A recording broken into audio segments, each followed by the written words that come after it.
the man is the overlord of the end times. Not only has he awakened an extremely rare spatial ability, but he has also awakened to 1 in 10,000 temporal ability. However, as he is about to make a breakthrough, he accidentally comprehensive fusion technique of the two abilities. Yet he did not feel any joy about it. Instead, he showed a face full of sorrow, because the first time he used the time ability, the rapid consumption almost cost him his life due to accelerated time. To ensure nothing goes wrong, Chen Luo immediately called Rice, asking it to predict for him what would happen if he combined them. Rice then jumped onto Chen Luo and started sensing. Soon after it said with a terrified face, "Chen Luo, I saw your die on the spot, so you must never try that skill." Hearing this, Chen Luo was stung, muttering to himself, "Is the consumption of this space-time ability so huge? Do I have to wait until I reach level 10 or king level to use the skill?" Thankfully, Rice warned him in time, or he almost killed himself just now. Early the next morning, a member of the intelligence group sent a valuable message saying they saw stunning beauty by the seaside and that she could turn someone into an ice sculpture with just a breath. Upon hearing this, Chen Luo rushed to the beach without a word because he suspected that the woman they mentioned was Congealed Frost. Indeed, it was exactly as he had guessed. But what he didn't expect was as soon as Congealed Frost saw him, she ran towards the sea as if she had seen a ghost, mumbling to herself, "Why is it this rascal again? Is he here to destroy my shells?"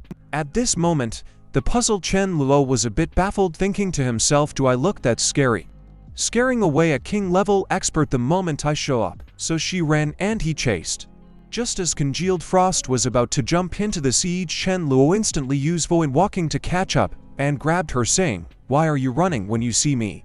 Do I look like a bad person to you? Don't worry, I have no ill intentions." However, Congealed Frost did not think so. She kept shouting, "You pervert! Let go of me now." Hearing this, Chen Luo immediately explained that the last time was just a misunderstanding. "You hear me out? No. Listen to my explanation. If you don't give me this chance, I can't guarantee if those two small shows of yours will remain intact." Upon hearing this, Congealed Frost instantly transformed back to her original form and, with a loud shout, "You despicable and shameless rogue," she immediately conjured an ice arrow aiming at you, Chen Luo. Then she coldly said, "If you dare to do any filthy things to me again, don't blame me for being ruthless." However, at this moment, a jellyfish suddenly emerged from the sea, blabbering, "Finally found you. I'm here on Poseidon's command to invite you to Poseidon Palace, and let me warn you not to try any tricks. Your dolphin friend is with us." Even though Chen Luo couldn't understand what they were saying, he could tell that this jellyfish had reached level 10. He was still missing to level 10 crystals should he kill it and harvest the crystal. But Congealed Frost was deep and thought clearly. This was a trap. Congealed Frost wasn't foolish. Going alone was likely a one-way trip. But the guy in front of her had teleportation abilities. Didn't he last time he teleported and saved Sea Princess right under her nose? With this thought, she immediately shouted to Chen Luo, "I have a favor to ask. Are you willing to help?" Hearing this, Chen Luo was taken aback. He hadn't expected a king-level expert to seek his assistance. Wasn't this the perfect opportunity to build a good relationship with her? He then responded with a grin, "Helping others is my nature. Drawing my sword to assist as my hobby. Whatever you need, just let me know." Upon hearing this, Congealed Frost got straight to the point. "My friend was taken by a great white shark called Poseidon. I want you to accompany me to Poseidon Palace. Can you use your special ability to help me rescue my friend?" Hearing this, Chen Luo paused in shock, thinking that any adversary that makes Congealed Frost weary must be a king-level entity, or the journey would be risky. Chen Luo immediately agreed to Congealed Frost's request. "If she can hold off Poseidon, I'll rescue the dolphin and owe her a favor. If she can't even do that, then I can only apologize." Meanwhile, in Poseidon's palace, a walrus was seen fawning Lord Poseidon. "I knew that you and Congealed Frost never got along, so I took the liberty of capturing her friend the little dolphin and sent someone to invite Congealed Frost to the palace." But before it could finish, Octopus Bro suddenly burst out from the water, exclaiming, "Big trouble. The captured dolphin has tried to take its own life. It's on its last breath. What should we do?" Poseidon licked his lips. "Just eat it, it's more convenient." Just at that moment, the dolphin suddenly sent out a psychic message, "Dear Congealed Frost, please don't come to Poseidon Palace to save me. They want to use me as bait to kill you. Goodbye forever." Elsewhere, receiving this message, Congealed Frost suddenly stopped in her tracks. Tears welled up in her eyes as she said, "I just received a farewell message from a little dolphin to keep me from danger. It chose to end its life." Upon saying this, congealed frost shouted, "I'll take revenge from my friend. I'll never forgive this monstrous fake Poseidon." Seeing this, Chen Luo will immediately stepped forward and said, "Don't act on impulse. If you go now, you'll be playing into their hands and betray the little dolphin's good intentions." But at this moment, congealed frost's eyes were clouded with rage. "No matter what you Lu said," she wouldn't listen. She was determined to seek revenge on Poseidon. Seeing this, Chen Luo didn't indulge her any further. Using spatial exile, he immediately pulled her back, stating, "A gentleman takes his revenge even after 10 years. I've promised to help you, but we need to plan this out."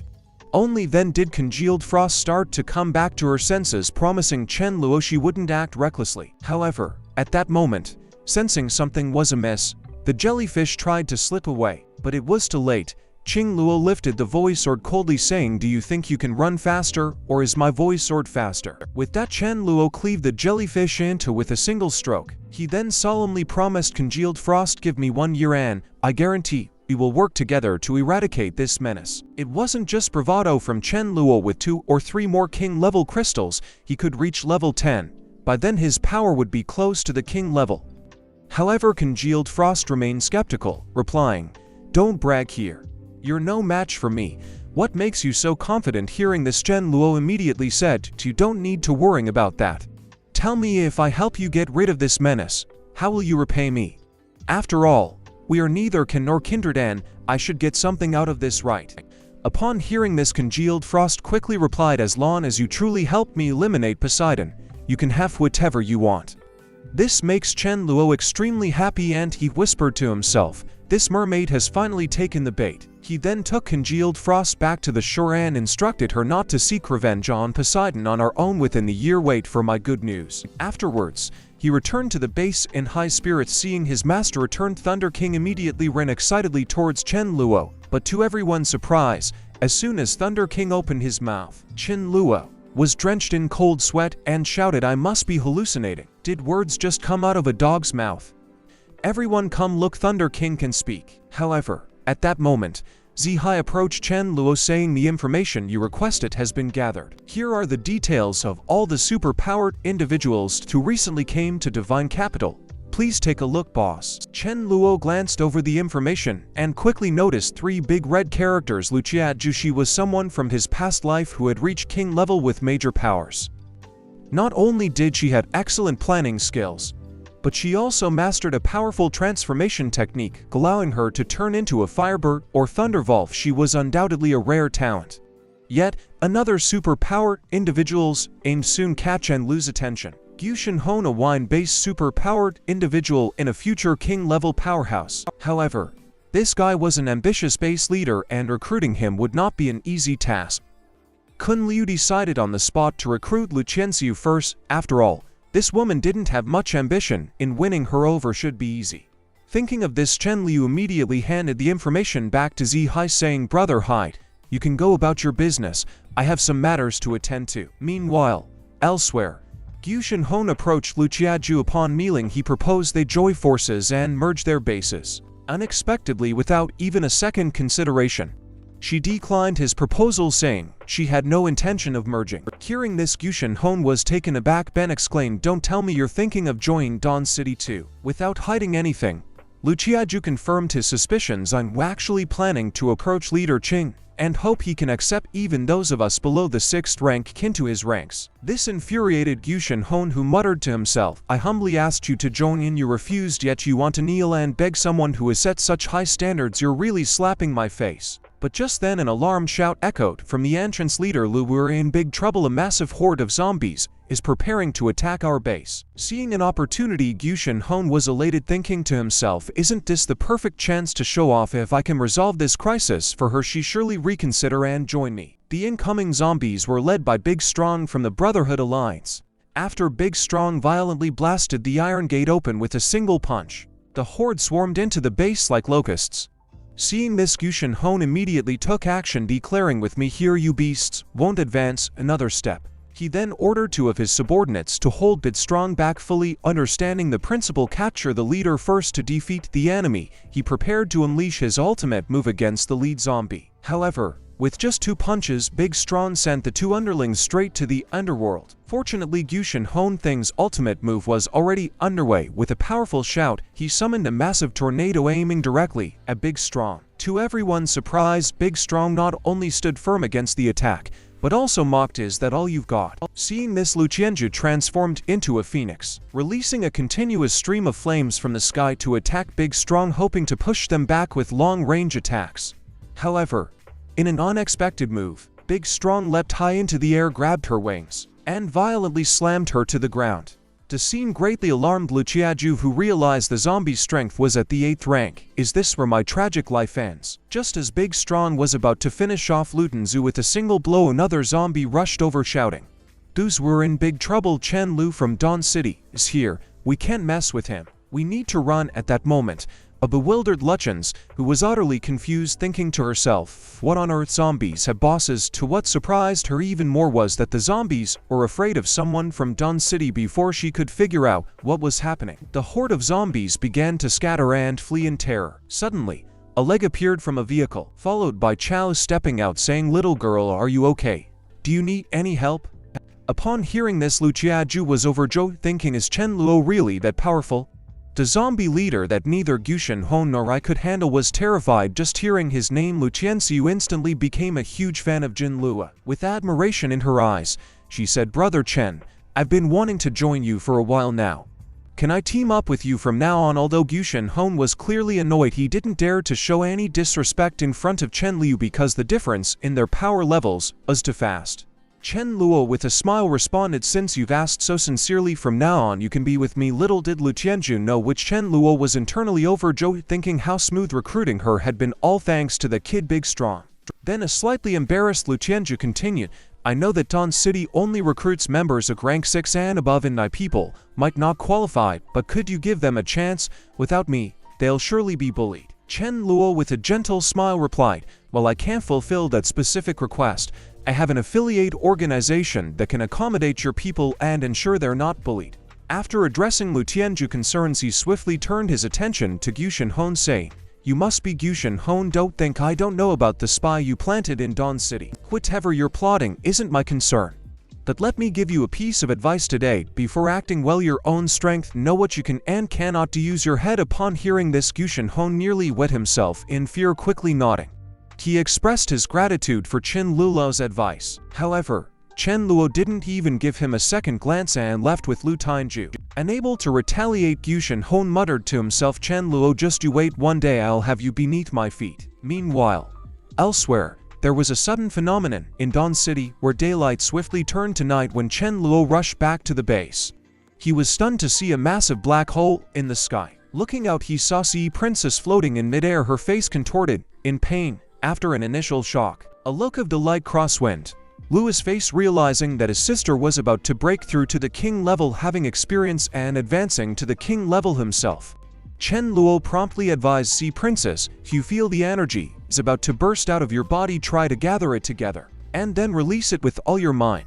Without hesitation, Sea Princess conjured a massive dark energy sphere and hurled it towards an open space outside the base, following a deafening explosion. Chen Luo hurriedly congratulated her. "Congratulations on officially entering the king level." But before he could finish, Sea Princess suddenly hugged him by the neck, thanking him for his timely advice, or she might have been torn apart by that immense energy. "Let's go and take revenge on congealed frost now." Chen Luo hearing this broke out in cold sweat, thinking to himself, "I just made peace with congealed frost. If my sister goes there with such aggression, won't it ruin my plan?" As he was about to try and dissuade her, Sea Princess suddenly swept him off his feet and a princess carry, saying, "Just rest in my arms, I'll fly us there." The bewildered Chen Luo was utterly confused, thinking, "This is bad. I can't stop her now. I must quickly find a way to mediate their conflict." Soon Sea Princess, flying at incredible speed, reached the seaside. The journey was so turbulent that Chen Lu felt dizzy upon landing, but Sea Princess, with her fists clenched in anticipation, was eager to face off with congealed frost immediately. Seeing this, the puzzled Chen Luo will quickly called out to Sea Princess, "Bixus, can we discuss something when you confront her? Just give her a lesson, don't beat her to a pulp. As for that mermaid, I'm confident I can recruit her to our side." Upon hearing this, Sea Princess immediately declared, "Since my brother likes this mermaid, I'll capture her for you right now."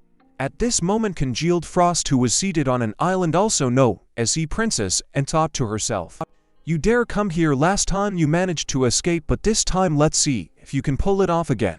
Seeing that a confrontation between the two women was inevitable, Chen Luo will quickly retreated to a safe distance to secretly observe the fight, thinking to himself, king level versus king level, someone insignificant like me should stay out of this. Without any hesitation, Sea Princess released her dark eye technique against Congealed Frost, hoping to catch her off guard. However, Congealed Frost responded swiftly, interrupting Sea Princess with her frost balloon technique. This infuriated Sea Princess, who shouted, "You damn mermaid! Watch me beat you so hard today that you'll be searching for your teeth on the ground." She then launched another attack. Darkness consumes, where a dark energy column a meter in diameter shot towards Congealed Frost. Surprisingly, Congealed Frost neither retreated nor dodged.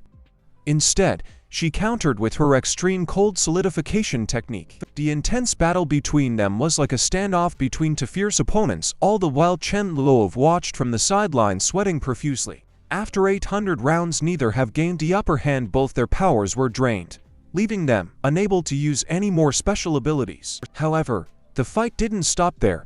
It escalated into an even more intense second round of king-level combat. Sea Princess raised her right hand ready to strike. Congealed Frost, not to be outdone, immediately raised her arm to block the sudden blow as she smirked with a look of triumph. Saying is that all, Sea Princess unexpectedly slapped her across the face with her left hand. Infuriated, Congealed Frost shouted, "How dare you hit my face, you seafood, I'll land you." Without hesitation, that two entangled in a fierce hand-to-hand combat. Seeing that the situation was getting out of hand, Chen Luo rushed forward, grabbing Congealed Frost and shouted, "Enough. Let's talk this through peacefully." Unexpectedly, as John Liu held on to Congealed Frost, she received another slap from Sea Princess. Seeing this, Congealed Frost shouted, "At you, Chen Luo. Let go of me, I'll make this mermaid bay." This made Sea Princess even more furious. She yelled, "How dare you!" shouted, "My brother, let's see if I don't slap you senseless." Just as Sea Princess was about to slap again, Shan Liu will quickly turned around to shield Congealed Frost with his back. However, Sea Princess suddenly halted her motion, thinking, "Why is my annoying brother protecting this mermaid? Oh, I remember now, he wants to recruit her, I should help him." With that thought, she began to pretend to furiously hit Chen Luo while yelling, "How dare you protect her? I'll beat you up, you annoying brother." Although she seemed fierce, her blows were like Chen Luo caught on, quickly feigning cries of pain. This tactic seemed to work, since Chen Luo, so protective, made Congealed Frost grow concerned about his well-being. After this dramatic display, Kun Liu pulled out two lollipops from his pocket and handed one each to Congealed Frost and Sea Princess. He said, "Misunderstandings aside, my sister here is our key ally against Poseidon. Let's talk things out." Congealed Frost responded skeptically, "Your sister is too brutal even to her own brother. Maybe you should be my brother instead." Chen Luo sm. After some mediation from Jin Luo, the two women reconciled. Congealed Frost even agreed to become Chen Luo's sister. Chen Luo then said, in a serious tone, "Sister Congealed Frost, come back to the base with me. You and my sister can get to know each other's abilities. That way we can work seamlessly together when we face Poseidon. I estimate in about 3 months I'll be close to having king-level strength, then we can confront Poseidon together." Fast forward to 2.5 months, Cheng Liu will finally advance to level 10. Now with pseudo-king level strength, he couldn't be easily defeated even by a king-level opponent's most powerful moves. Afterward, Chen Liu immediately asked Rice, "With my current strength, what would happen if I use the space-time ability?" Without hesitation, Rice began to predict the outcome and informed Chen Liu, "Using that ability now won't kill you, but it would leave you in a vegetative state." Hearing this, Chen Liu became pensive, muttering, "Does this skill have such a high cost? Thankfully, Rice predicted it for me, or I might have been tempted to try it." With that thought, Chen Luo instantly teleported outside the window and decided to test his king-level move called the Dimensional Blade. This skill can instantly defeat a king-level opponent and even severely injure those above king level. However, with his current strength, Kun Luo could only harness a quarter of its power. Upon activating the Dimensional Blade, he waved his hand, releasing an energy that sliced through a nearby mountain like tofu. The next moment, Chen Luo collapsed, exhausted from the effort, murmuring to himself, "Using that move at my current strength was too taxing. I must avoid using it unless absolutely necessary. Now I should keep my promise. Tomorrow I'll go with Sister Congealed Frost to settle our score with Poseidon." Congealed Frost and our group arrived at the seashore ready to confront the imposter god by Halion Poseidon Palace. After a 2.5-hour journey, Congealed Frost pointed out the beach ahead as the entrance to Poseidon Palace.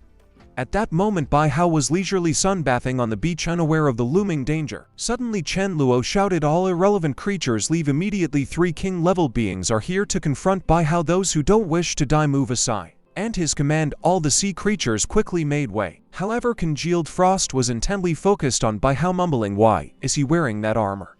Upon hearing this, Chen Luo looked closely and recognized the armor from a past life. It wasn't worn by Bai Hao, but Bai Hao king levels on beach. Chen Luo deduced Bai Hao must have been killed by that zombie in his previous life, which is why the armor ended up on it. He also remembered that this unique armor would automatically deploy energy shield when attacked. Thus, until the armor's energy was depleted, they wouldn't be able to inflict any real damage on Bai Hao. Hearing this, Sea Princess immediately suggested, "Then we should destroy its armor." Chen Luo shook his head in response, saying doing so would be a waste of such a treasure. "If possible, I'd like to take that armor for myself." At that moment, Bai Hao noticed the intruders in his territory. Without hesitation, he charged at Kun Liu and the others. Seeing this, Sea Princess swiftly cast the curse skill Bai. However, the gem on Bai Hao armor shone with a brilliant white light, absorbing all the curse energy from Sea Princess. Stunned, Sea Princess exclaimed, "How is that possible?"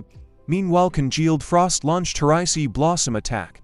Not only did it fail to harm Bai Hao, but it also didn't even scratch his armor shield. Completely taken aback, she yelled, "When did this imposter god become so strong?" Before everyone could react, Bai Hao threw a powerful punch Chen Luo, just 0.1 meters from landing on San Luis's face. Chen Luo quickly activated a skill called Spatial Banishment. The next moment, Bai Hao punch hit nothing but air before Bai Hao could react. Chen Luo devised a plan. He instructed John Tissue to cast Time Freeze on Poseidon. Although the skill would only last for 3 seconds against the king-level entity, it was enough time for Chen Luo to act. John Chuchuet didn't hesitate and cast Time Freeze on Bai Hao. As a golden light enveloped him, Bai Hao found himself unable to move, as if he had been paralyzed. Seizing the opportunity, Chen Luo used Void Walking to appear behind Bai Hao. Without wasting a moment, Chen Luo, with the speed home from being single for 20 years, removed the armor from Bai Hao in just 2 seconds. Seeing this, Poseidon was left stunned just as the time freeze was about to wear off. Chen Luo shouted Spatial Banishment, and Bai Hao vanished from the spot. Chen Luo then gleefully wore the armor and ordered the Sea Turtle King to escort Meili and Zhang Shashua to a nearby island, anticipating Bai Hao's return for revenge. Before departing, Meili cast several buffing spells on the group and reminded everyone to be cautious. 2 hours later, Bai Hao returned, even more furious than before, shouting, "You despicable human, return my divine armor or prepare to face my wrath." Chuckling, Kun Liu replied, "Such arrogance.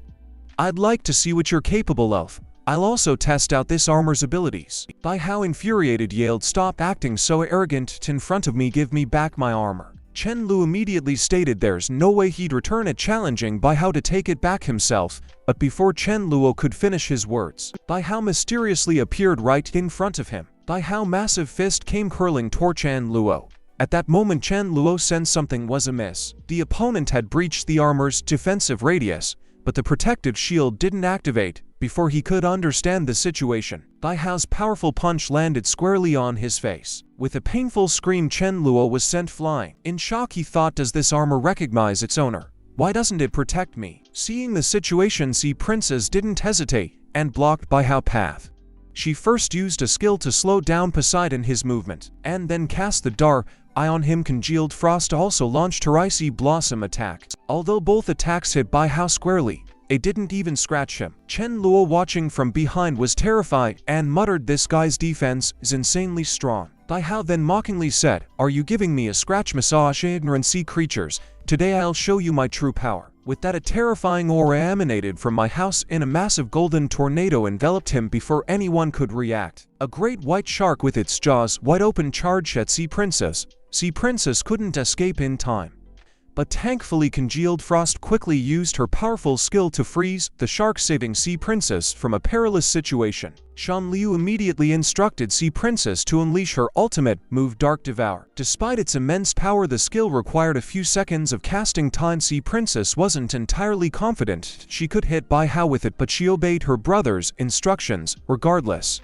just as Sea Princess began casting Dark Devour. Chen Luo utilized spatial banishment, transporting Bai Hao, who was attempting to flee directly into Sea Princess's attack before Poseidon could react. A powerful constricting force instantly overwhelmed him, following a heart-wrenching scream from Poseidon. The sky echoed with agony. Even though the move was effective, Bai Hao's physical resilience meant Sea Princess had to expend a vast amount of energy to inflict damage within just 2 minutes. Sea Princess had exhausted her limits as her technique dissipated. Bai Hao broke free from her hold and reach. He declared, "Mercy creatures, Darop, pose a god like me, none of you will leave here alive today." Bai Hao lunged out of the water, his massive jaw filled with razor-sharp teeth, lunging at the duo. Observing this, Chen Luo will realize the gravity of the situation. Both congealed frost and Sea Princess were to drain to evade. Without hesitation, Chen Luo teleported in front of them, grabbing their hands and used voice mocking to escape. By the time Bai Hao tried to bite, he found only emptiness. Utterly bewildered, Bai Hao wondered, how did my prey escape just like that? Meanwhile, the trio had already reached a location hundreds of miles away. No matter how fast Poseidon was, he couldn't catch up to them. Congealed Frost said dejectedly, "Last time this Poseidon god wasn't as powerful. Now even with all three of us combined, we're no match for him, brother Chin Lu. What should we do now?" Chin Rule responded, "No rush. Once I advance to the king level, I'll help you take him down." Soon after, they met up with Melee at the shore. On seeing them, Melee immediately asked about the progress. Chen Luo shook his head. "It was challenging. Our plan failed. We need to rethink our strategy." Still, it wasn't a total loss. "We managed to get Bai Hao armor, though I don't know why it had no effect on me." Upon hearing this, Melee quickly inquired about the gem on the armor, suggesting, "Chen Luo, you think this gem might be the key to activating the armor?" Upon hearing Melee's words, or realization struck Chen Luo, he immediately attempted to channel his powers into the red gem. Sure enough, as the gem absorbed the energy, responded. With excitement, he said, "Sis, try hitting me with all your might." Without hesitation, Sea Princess threw a punch at him.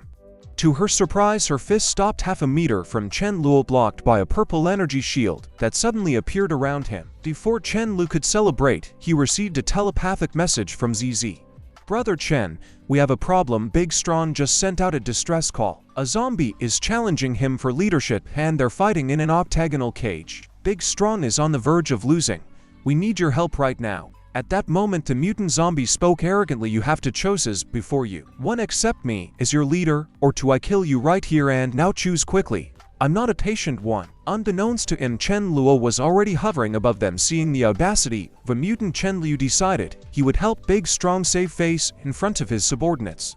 Within a moment, Big Strong received a message from ZZ. "Big Strong, don't panic. Brother Chen is here. He says that if you count to 3, the mutant in front of you will drop dead. Just pose as if you killed it and it will all play out." Gaining confidence from these words, Big Strong shout, "If you're pretty bold, aren't you? Who gave you the courage to challenge me? Do you believe that if I count to 3, you'll be dead?" This statement left the onlooking zombies in doubt, wondering if Big Strong had become overconfident. It was evident that the mutant had a higher level, and they weren't sure Big Strong could defeat him, let alone in 3 seconds. The mutant smirked and said, "Go on, count to 3. I'd love to see how you think you can kill me." Without any hesitation, Big Strong began counting. At this moment, all the zombies stared at Big Strong as if he was an idiot. Eagerly awaiting the moment, he de-embarrassed himself, to be honest. Even Big Strong had doubts. While he knew Brother Chin was powerful, he found it hard to believe he could kill a level 9 mutant without even showing himself. He silently hoped, "Brother, you better not be setting me up. I've put everything on the line this time." As the 3-second countdown ended, Big Strong Balo died simultaneously. Chen Luo executed a spatial slice on the mutant. Seeing that the countdown was over, the mutant taunted, "Weren't you saying I'd be dead in 3 seconds? I'm still here." And before he could finish, his head dropped to the ground. Witnessing this, Big Strong immediately began to boast, "A mere firefly daring to compete with the sun and moon, a fool challenging my position as the leader. Who else here dares to defy me? Come at me all at once if you wish." With that, the entire crowd began chanting their allegiance to Big Strong, swearing to follow them. Only having made his point, the Big Strong excitedly approached Chen Luo, offering him the crystal from the mutant. However, Chen Luo declined generously, suggesting that Big Strong keep it for himself. This left Big Strong momentarily stunned, wondering if Brother Chin had had a change of heart, being so unexpectedly kind. But the next moment Chen Luo began to frisk Bidstrong, leaving the latter thinking, "Ah, this is more like my brother, always suspecting I might be hiding some high-grade crystal." After an unsuccessful search, Chen Luo asked Big Strong if he had any valuable information lately. Big Strong quickly reported recently he discovered a powerful base. They've taken up a business model identical to yours, claiming to solve problems for others. They say that with the right price they can solve any problem. We're not sure about the level of the BAS leader, but one of my guys saw him effortlessly kill a level 7 individual. Chen Luo smurf, "So what, no one steals by business? Give me the address of that base. I'll go and meet these fools who don't know their place." Upon hearing the situation, Chen Luo accompanied by Sundarzu went to Heavenly Gate to see for themselves. Chen Luo monitored to himself, "I want to see who this blind fool is that dares to compete with my Don City." As they entered, they were immediately stopped by a security guard. Without hesitation, Chen Luo will produce the level 10 crystal and said, "I want your boss to help me with the problem. Could you please inform them?" Following this, the security guard courteously invited them into the reception room and mentioned that their leader would be with them shortly. In just 2 minutes, the base's leader rushed in. He began by introducing himself. "I am Chin Chanmen, the boss of his base, and this is John Wei, my right-hand man. How may we assist you today?" Upon hearing this, Chen Luo was momentarily taken aback. Although he hadn't heard of Qin Tianmen in his past life, Zhang Wei was a name he recognized. Milan to be a future king-level powerhouse. Qin Tianmen, eager to proceed, inquire, "I heard you have a level 10 crystal, may I see it?" Upon Chen Luo presenting the ice crystal, Qin Tianmen promptly responded, "Name your request and I'll see it done." Without any delay, Chen Luo handed over a piece of paper. Upon reading its contents, Qin Tianmen almost lost control, murmuring, "You must be joking. This is just a math problem." Chen Luo replied, "This problem has troubled me for months. I've heard that as long as the price is right, your base can solve any problem, so please begin your demonstration." John Wei grabbed the note and exclaimed, "Isn't this one of the 7 greatest unsolved problems in mathematics? To my knowledge, no one has solved it yet." Realizing that Kun Liu was intentionally causing trouble, Qin Tian coldly said, "Leave the level 10 crystal behind and get out of my base, or don't blame me for being ruthless." Kun Liu smirked, "So, if you can't deliver on a promise, you resort to robbery? Is this how you conduct business? If word gets out, who would dare seek your services?" Qin Tianmin, not wanting to waste more words, declared, "In that case, none of you will leave here today," and his whistle. Hundreds of henchmen stormed into the reception room. At that moment, Qin Tianmin smirked and said, "I know you upset with my business, and that's why you here, but you've messed with the wrong person today. Even if both of you are at level 7, you want to leave your life. Let us be clear. I possess level 6 physical and fire abilities, Fury Wise and over the crystal, and I might leave your bodies intact." Hearing this, Chen Luo chuckled softly, "Since you've dropped the act, I'll be honest too. I am at level 10. The room went silent with everyone in utter shock. Someone exclaimed, "How is that possible? He claims he's at level 10, even our boss is equivalent to level 8. Qin Tianmin, hands on hips, mopped, "There's a limit to boasting level 10, why not just say you're at the king level?" Chen Luo said, "I came here today intending to kindly advise you to quit this business from now on. Only my Don City will handle it, but it seems you don't understand. In that case, you no longer have a reason to exist." No sooner had he finished speaking than the arm pointing at Chen Luo dropped to the ground. Before the situation was clear, the other arm was severed by a force of space. Chen Luo casually commented, "Now how you point your finger at my nose and scold me?" After a scream, Qin Tian, in disbelief, shouted at you, "Chen Luo, are you truly a level 10 ability user? That's impossible, you're a liar." But before he could finish, both his legs disappeared. He didn't even have a chance to scream before he collapsed. Chen Luo approached him and softly asked, "Still think I'm a liar?" John Wayne, standing on the side, was frightened and thought, "This guy is terrifying. I didn't see him move at all, just a glance, and he took out our boss." At that moment, Qin Tian, having lost all reason, was still yelling, "Kill him." To Qin Lu's surprise, there were indeed loyal followers ready to risk their lives. Without hesitation, several rushed at him. With a wave of his hand, Chen Luo sent them flying. Qin Tianman finally realized the truth, repeating, "I can't believe he's truly level 10, please spare me." Ignoring him, Chen Luo turned to Zhang Wei, thinking that he might be useful. Curious about his character, he declared, "Today, only one of you can live. I'll give you 2 minutes to decide." But who would have thought that as soon as the words left Chen Luo's mouth, Zhang Wei without any hesitation kicked Qin Tianmen. As he did so, he shouted, "If you want to die, die on your own, don't drag me down with you."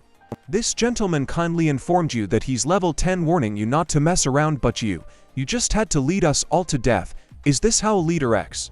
Seeing this, Chen Luo remark, I didn't expect John Wei to beat us ruthless. It seems he's the treacherous type, not to be trusted with important matters. And just like that, Jian Wei killed Qin Tian, and on the spot, sending shivers down the spines of those present. They exclaimed at his ferocity. Immediately after, John Wei bowed deeply to Chen Luo, saying, from now on, you are my leader. If you ask me to go east, I will not go west. With that, he took the crystal from Qin Tianman and offered it to Chen Luo as a token of his loyalty, while recognizing that Jian Wei could be treacherous and may betray him and future endeavors.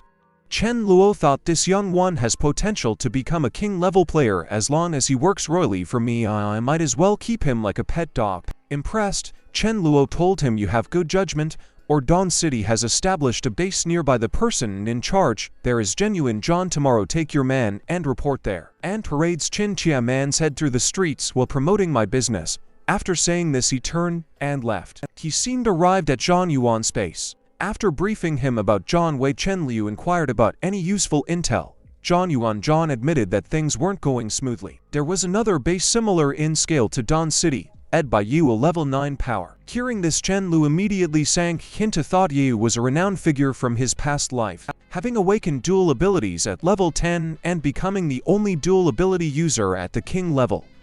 Moreover, he was also a favored individual with unparalleled luck. He had stumbled upon 3 king-level crystals and countless ones at levels 9 and 10.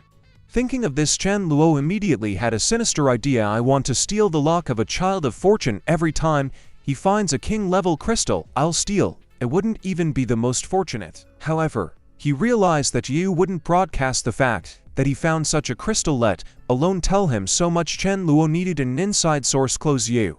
Sending someone new would be suspicious, so it was better to turn someone already close to Yu. Quickly, Chen Luo thought of a suitable candidate. This person was not only close to Yu, but also known to be fickle and loyalty, making them the perfect mole. With that in mind, Chen Luo decided to head to Yu's base. He instantly appeared to Yu's base using the void walking technique. There he saw one genuine conversation with Yu. Once the two separated, Chen Lu immediately used to speak Spanish. I'm on Zhen Guai. The next second, the unsuspecting one was sent flying. Chen Luo quickly grabbed his shoulder, startling one Jin Gray, who exclaimed, are you human or ghost? Wanting to keep things discreet, Chen Luo took him back to the ground. A confused one generally was taken aback. He'd never seen a human fly before, wondering if Zhang Liu was some kind of deity. He immediately knelt and bowed repeatedly, saying, I pay my respects to the immortal. Once he finished his greetings, a table full of delicious hot dishes appeared in front of him, further convincing him of Chen Luo's divine nature. Chen Liu then handed him a pair of chopsticks and said, one Jingui, how about you follow me from now on? Seeing this, one Jingui didn't hesitate. He picked up the chopsticks and began feasting, thinking to himself, this definitely tastes like fresh beef. I can't be wrong. He couldn't remember the last time he had meat, let alone fresh beef. Overwhelmed by the taste, tears of joy formed in his eyes. He wondered if he was dreaming, but the sensation of the food felt all too real. After wolfing down the meal, one Jingui almost burst from overeating. However, at that moment, the aroma of the food suddenly attracted a horde of zombies. Seeing this, one Jinwei immediately volunteered, saying, please wait here, immortal. I'll be right back. Hearing this, Chen Luo swiftly grabbed his wrist, stopping him. You shouldn't exert yourself right after eating. With a casual wave of his hand, the zombies at the door were instantly killed.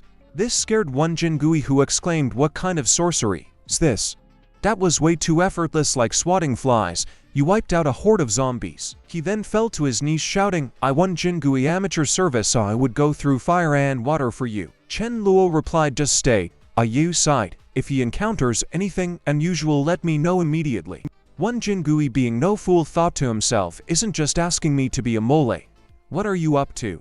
Upon hearing this, Chen Luo quickly clarified, I am not an immortal, I am just a king-level ability user. My power is equivalent to combining 100 or so Yuyus. He continued, I'll introduce myself to you soon and then you'll understand who I am. With that, Zhang Liu gave him a crystal, promising, stick with me and you'll be rewarded, and there will always be food and drink, just let me know what you want. Hearing this, one generally acknowledged, I understand what I must do. With a wave of Chen Luo's hand, one Jengay was transported back to his room holding the crystal.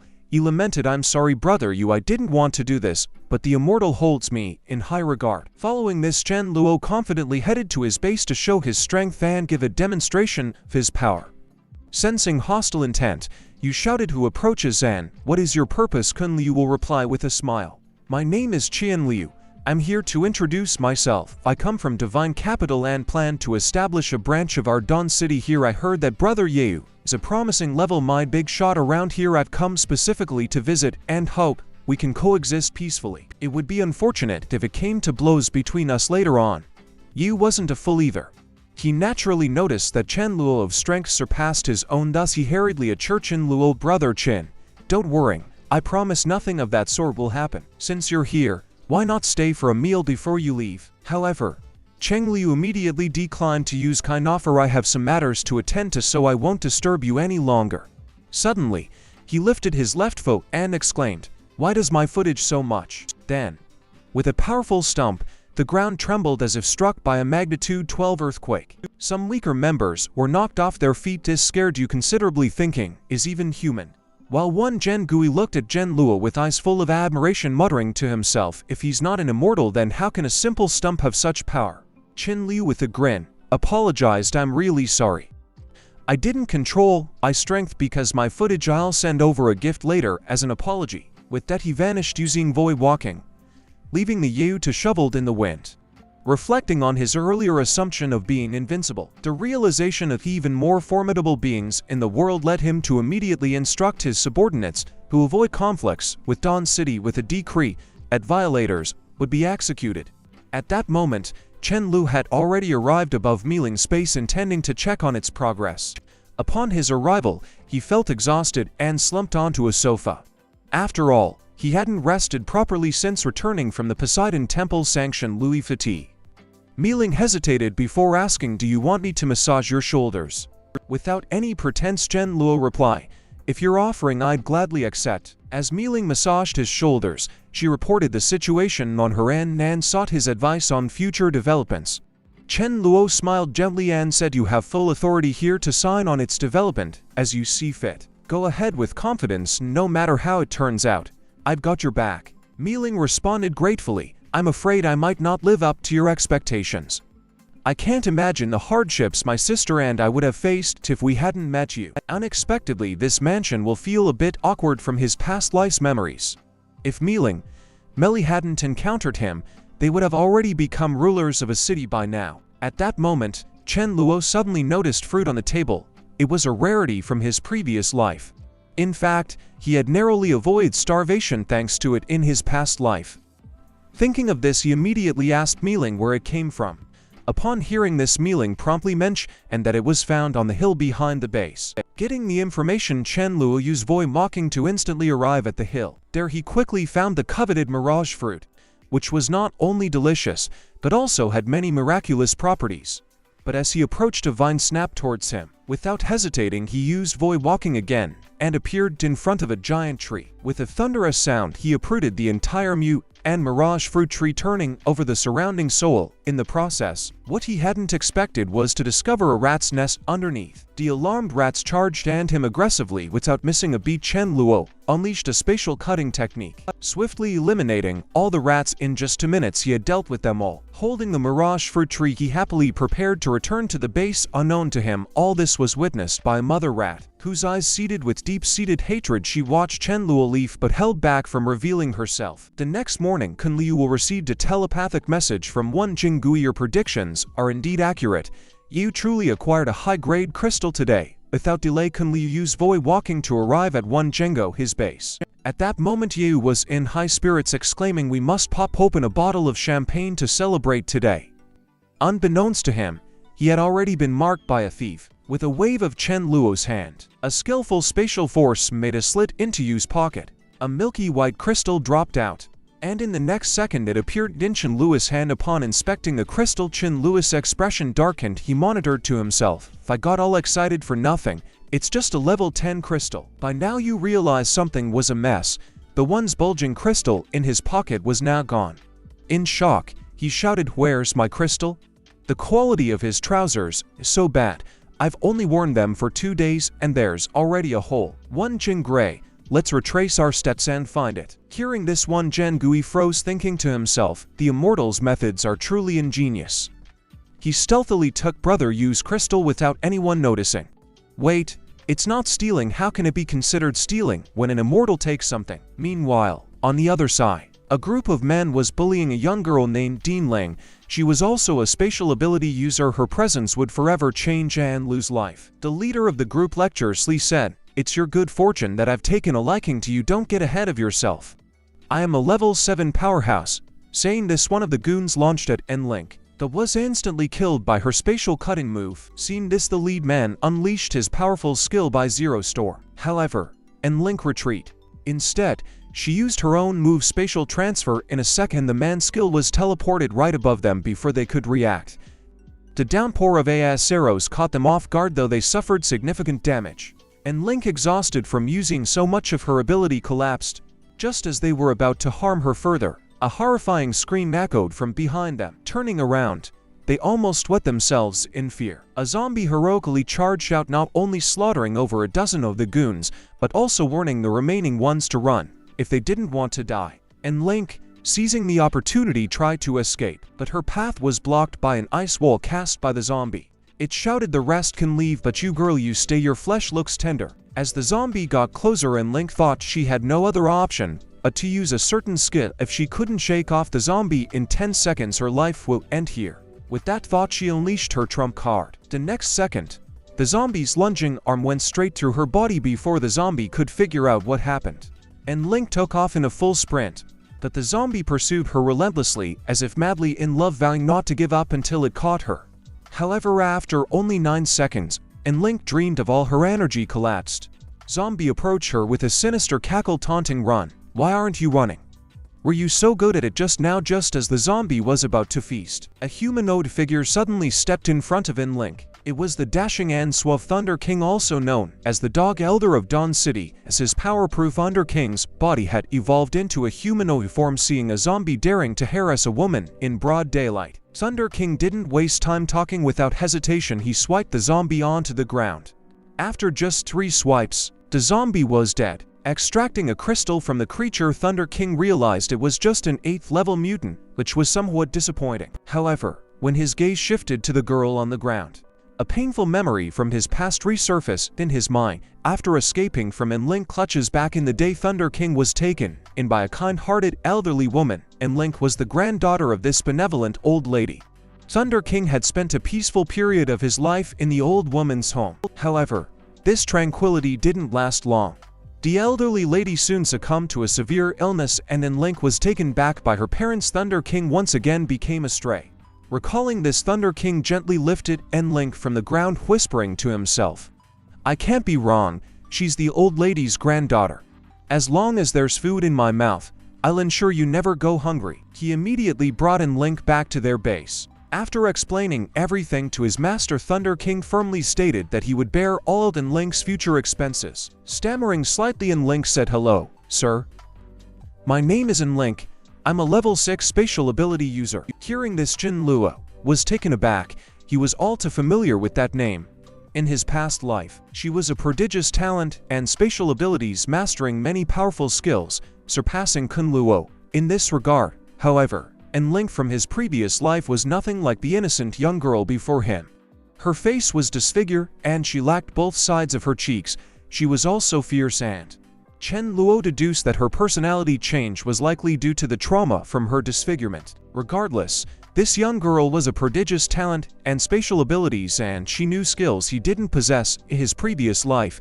This seemed like a golden opportunity. With that thought, Chen Luo decided to take Link as his disciple. Without wasting any time, he grabbed Link's wrist and used the void walking technique to soar above the base, and then swiftly returned to the ground. Chin Lulu thought, "This skill was my unique move from my previous life." Then Link was envious of it. "There's no way she won't want to learn it from me." Witnessing this display, Link became deed and thought she had always believed her spatial talent was exceptional, but in front of Chen Liu, it seemed insignificant.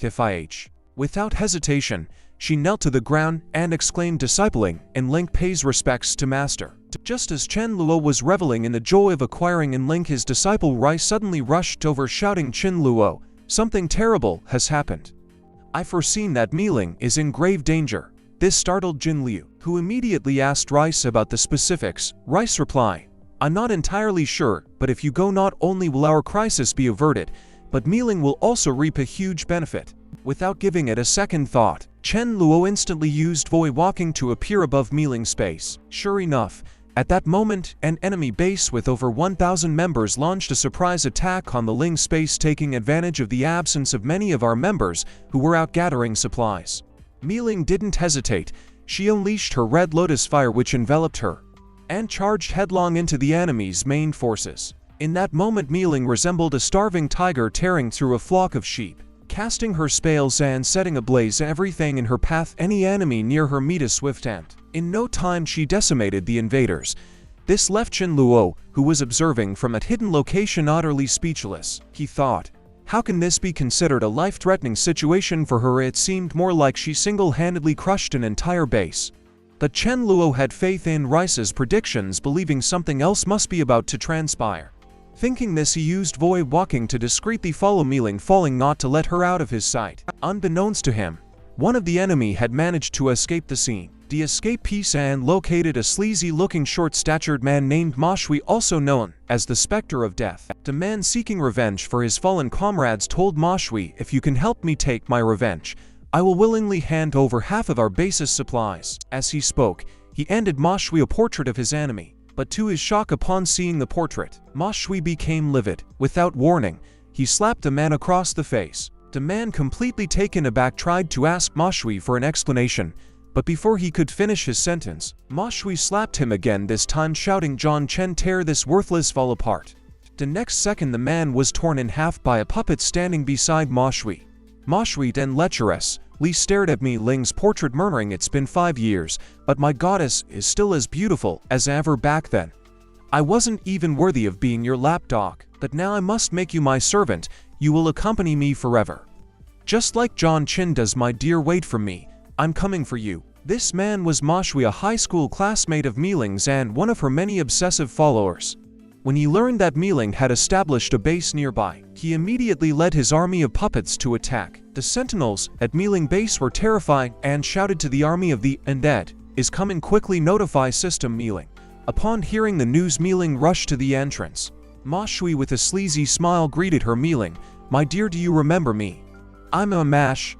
Why, we went to the same high school. Mi-ling was taken aback because she had no recollection of this Ma Shui. She retorted, I don't know you. Why have you brought these monstrous creatures to my base? Infuriated, Ma Shui shouted, how dare you, you ungrateful woman, soon you'll never forget my name on that army attack, leave no one standing. Seeing the threat, Mi-ling didn't hesitate and unleashed a fire skill, obliterating the charging undead. But Ma Shui remained unfazed, taunting, using such a penny trick in front of me, John Chen, go and bring Mi-ling to me.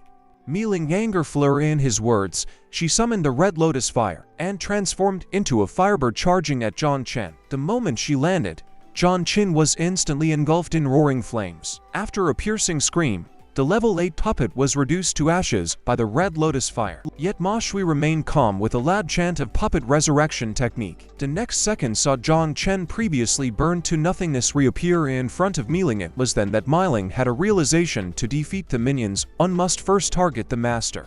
With that in mind, she dashed straight towards Ma Shui. What she didn't expect was that Ma Shui didn't retreat. Instead, he opened his arms and allowed Mi-ling to strike him down. Although Mi-ling was perplexed by this, she rejoiced when she saw him burn to nothing. However, Chen Liu, who was observing from a distance, wasn't convinced. He knew that a necromancer capable of crafting a level 8 puppet couldn't be defeated so easily. Before Mi-ling could celebrate her victory, a sleazy voice came from behind her. They say big breasts mean no brains, and it seems they're right. She turned around to find 3 identical Ma Shui mocking her in unison. You got complacent after destroying one of my puppets.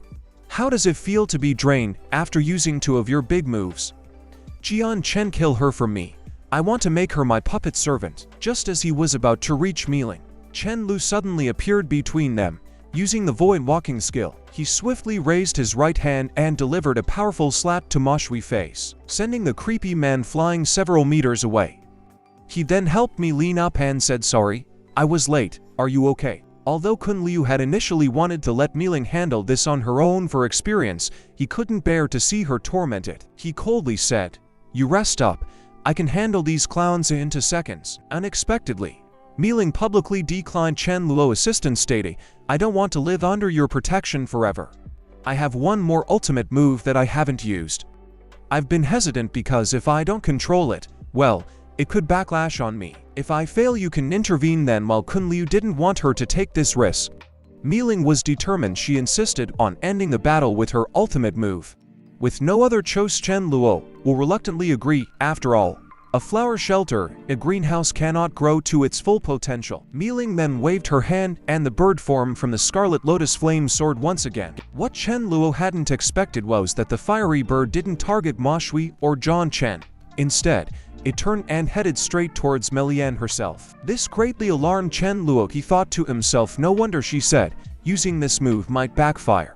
But isn't this more like self-harm than backfire? Given the intense heat of the Scarlet Lotus flames, Chen Luo wasn't sure what consequences Mi Ling might face by attacking herself. This might very well be the life-threatening situation Rice had prophesied.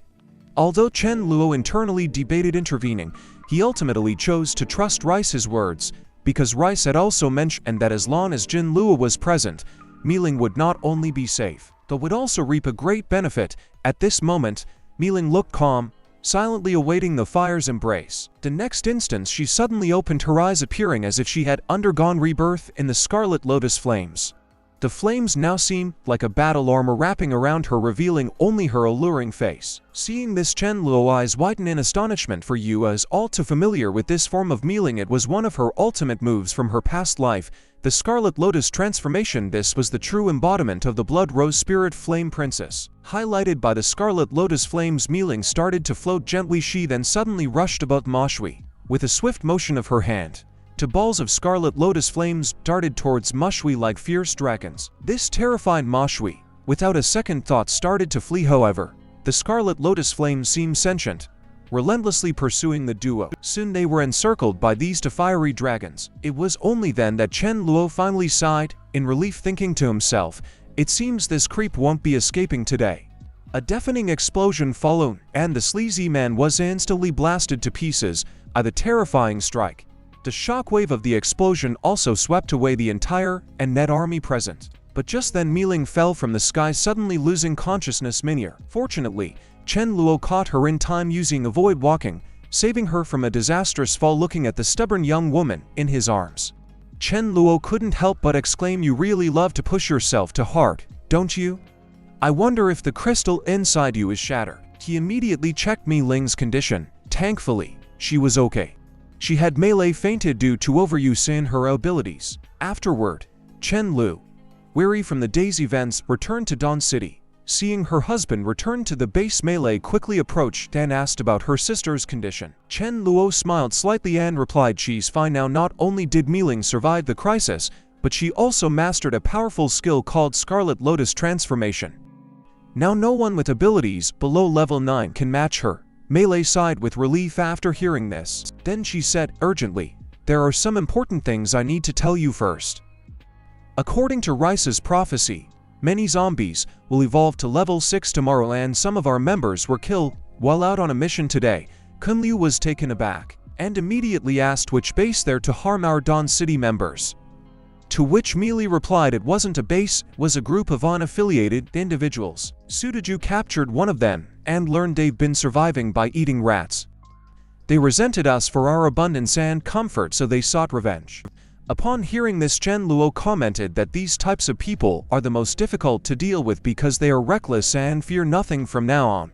He ordered when someone goes out on a mission there should be at least 10 people together, this way those unaffiliated individuals won't be a third.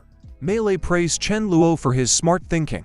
She then added, and Link told me she's located the enemies who were after her. They reside at the Yu base. Hearing this, Chen Liu immediately sat upright, declaring loudly, "How dare a bully my disciples and lose students? As her master, I must help her regain her honor. It's also a good opportunity to put the nearby Yu in their place." Meanwhile, at another location, in Ling's enemy, Wei Leon was celebrating his birthday and his base. He was also invited for the feast. A curious man remarked, "Brother Leon, I heard that a young girl recently killed several level 6 powerhouses from your base in a matter of seconds. Is that true? Wellian chuckled. Indeed it's true, but that woman is now in pieces. Her ability was indeed unique. She was a spatial type power user. She had a signature move called Spatial Slash that could kill anyone below level 7 instantly. It's as if with just a glance the person would be dismembered, but I'm at level 7 so her technique has no effect on me. Upon hearing this, Yellow Hair quickly replied, that explains a lot. I want such and low use this technique and divine capital. He killed a level 6 powerhouse with just a look which made him famous there. So this move only works on those below level 7. I need to return to divine capital and expose him. Suddenly a shout came from outside. Brother Leon, someone has breached our base. Tearing closer they searched Chen Luo, Link strolling in. Chen Luo shouted, who was the blind fool that bully my disciple? Step forward or face my wrath. Pointing to the people above, and Link angrily said, Master, it was then wanted to kill me. Chen Lu responded, I won't bully you all. But before he could finish, Yellow Hair interrupted with a mocking grin. Oh, isn't this the great leader of Dawn City, Chen? We've just uncovered the trick behind your gaze kill technique. It's called Spatial Slash, right? It only works on those below level 7, doesn't it? I'm going back to Divine Capital tomorrow to expose. However, before Yellow Hair could finish his taunts, a spatial force sliced off half of his head, followed swiftly by one of his arms. Chen Luo coldly retorted, Do you still think I'm a fraud now? In agony and disbelief, Yellow Hair screamed at Li Leon, didn't you say Spatial Slash wouldn't work on level 7 users? You've killed me. No sooner had he spoken, mentioned Luo used a Spatial Slash to decapitate Yellow Hair. With a smirk he said, I Chen Luo am not unreasonable. The two who tried to assassinate my disciple must die today. Those uninvolved can be spared. However, a voice suddenly came from behind Leon. It was you, brother Chin, long time no see. My friends truly didn't know, and Lynx was your disciple. Ignorance should be pardoned. Besides, your disciple is unharmed. Can you give me face and spare them? Chen Lu replied with a faint smile. By the sound of it, Brother Yu, you want to protect these two. Instead of answering directly, Yu took out a level 7 spatial crystal and said, Let bygones be bygones. Consider this crystal as compensation. Chen Lu instantly realized that Yu was trying to win him over. Even though he accepted the crystal, he didn't really give Yu face, as that would undermine his own authority. Seeing this, Yu hastily added, If they ever offend you again, you won't need to lift a finger. I'll deal with them myself.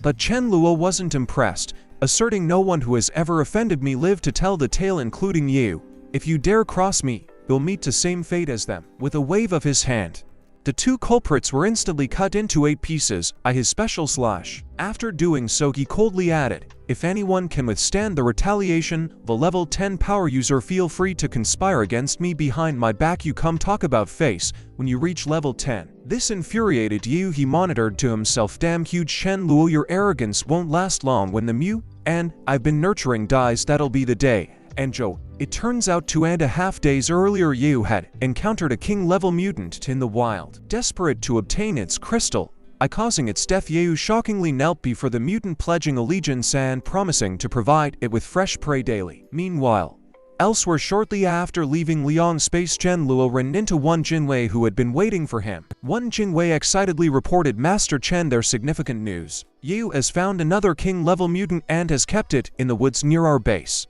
Currently, Yu trusts me in Galway, so he's planning to take us with him tomorrow to feed the creature. Master, what should be my next move? Kun Liu replied with a faint smile, Well done, Wenjun Dui, you've made a significant contribution. Once this matter is resolved, you'll be handsomely rewarded tomorrow. When you go to feed the creature, use telepathy to notify me. The next morning, as you lead one Gui and others to feed the mutant, one Gui secretly informed Chen Luo of their location. However, as soon as he arrived, the king-level mutant says something amiss. With a swift movement, it ain't a palm strike at work. Chen Luo was hiding, shouting, Who's skulking around there? Show yourself. Chen Luo brazenly replied, What a coincidence. Brother Yi, I never expected to bump into you during a stroll. How could you associate with a creature like this? Is this beast blackmailing you? Don't worry, I'm here to help eliminate it. Then please, Master Chen. He then whispered to himself, This guy is only level 10, and he dares to brag about defeating a king-level mutant. My luck knows no bounds. Wasting no time, Chen Lu used voice mocking to teleport behind the mutant, raising his voice out to decapitate it. Unexpectedly, the Mew and reacted with lightning speed. It employed an earth stomp technique for warnings Chen Luo of surprise attack. The mutant then swung its claws in Lua. Fortunately, due to Chen Luo's agility, he narrowly evaded the blow. He silently thought to himself, had I not possessed near king level strength, I would have been finished just now. This king level mutant is truly formidable. The mutant summoned 3 earth elemental giants to attack An Luo. Fortunately, these mob figures were no match for him. After attacking Chen Luo continuously for 2 minutes, they couldn't even touch a single hair on his head. Witnessing this, the bystanders were utterly astonished, exclaiming, "Is Chen Luo really this powerful? Is he truly just a level 10 superpower?" Only one Gen Gui remained calm, thinking it's no surprise given that he's an immortal. How could a mere mutant be a match for Master Chen? This utterly infuriated the king-level mutant, who shouted, "Arrogant child, I'll tell you to pieces." With that, it unleashed a movie called Dynamic Lightwave. Unexpectedly, Chen Luo was caught off guard and was directly hit in the heart by this terrifying attack. He then plummeted from the sky and crashed into the ground. Seeing this, Yu feigned concern and shouted, "Brother Chen, are you alright? Why were you so reckless?" But before he could finish his sentence, Chen Luo quickly got up and cheekily flashed a scissors gesture at him with a playful tone. He said, "Brother Yi, how was my acting? I was just messing with this mutant." He then changed his tone. "I've already given you a chance. If you can't take it, it's not my fault. Do you want to learn about a one-way ticket to hell?" Hearing this, the mutant was utterly shattered, repeatedly muttering, "This can't be. How can someone survive after taking my most powerful attack?" Before Chen Luo could even accelerate time to affect the mutant, the creature coincidentally met its end. This scared Yu, who thought to himself, this mutant's timing of death couldn't be worse. Who does the crystal belong now? At that moment, Yu felt a deep sense of regret. The king-level mutant he had discovered ended up benefiting someone else.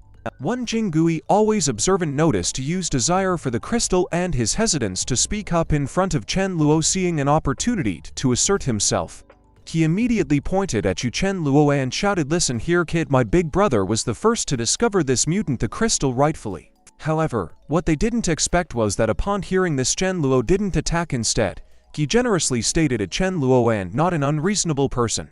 Since you found the mutant first, you can extract the crystal, but I'll only give you 10 seconds. Hearing this, Yu didn't hesitate. He immediately conjured a super-powered blade and approached the mutant. He fiercely struck the mutant's forehead multiple times. But to his surprise, after more than 10 strikes with all his might, he couldn't even scratch the mutant's scalp. This amused Chen Luo greatly, who thought, a level 9 like you're trying to open a head of a king-level mutant without at least 3 to 5 minutes. It's impossible. Chen Liu then laughed, "Brother Yi, you've been at it for almost a minute.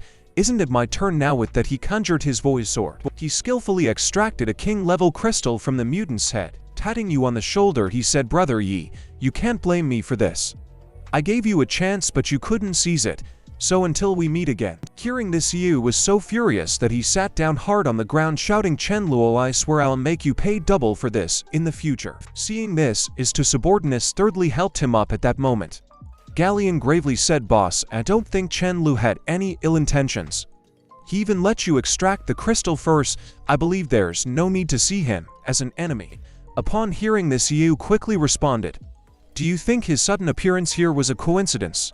If I remember correctly, before he arrived you had an excuse to leave for a while, didn't you?" Galleon hastily explained that he had an upset stomach, asking, "Boss, you can't possibly think that I'm a mole who informed Chen Luo. Can you?" One Jingwei also quickly jumped in, saying, "I believe Gao isn't the kind of person. Could there be some misunderstanding here?" Upon hearing this, Yu immediately said, "One Jengui, some people can be known by their appearance, but not by their heart. Never be deceived by their exterior. He stole my crystal and you tell me not to consider him an enemy.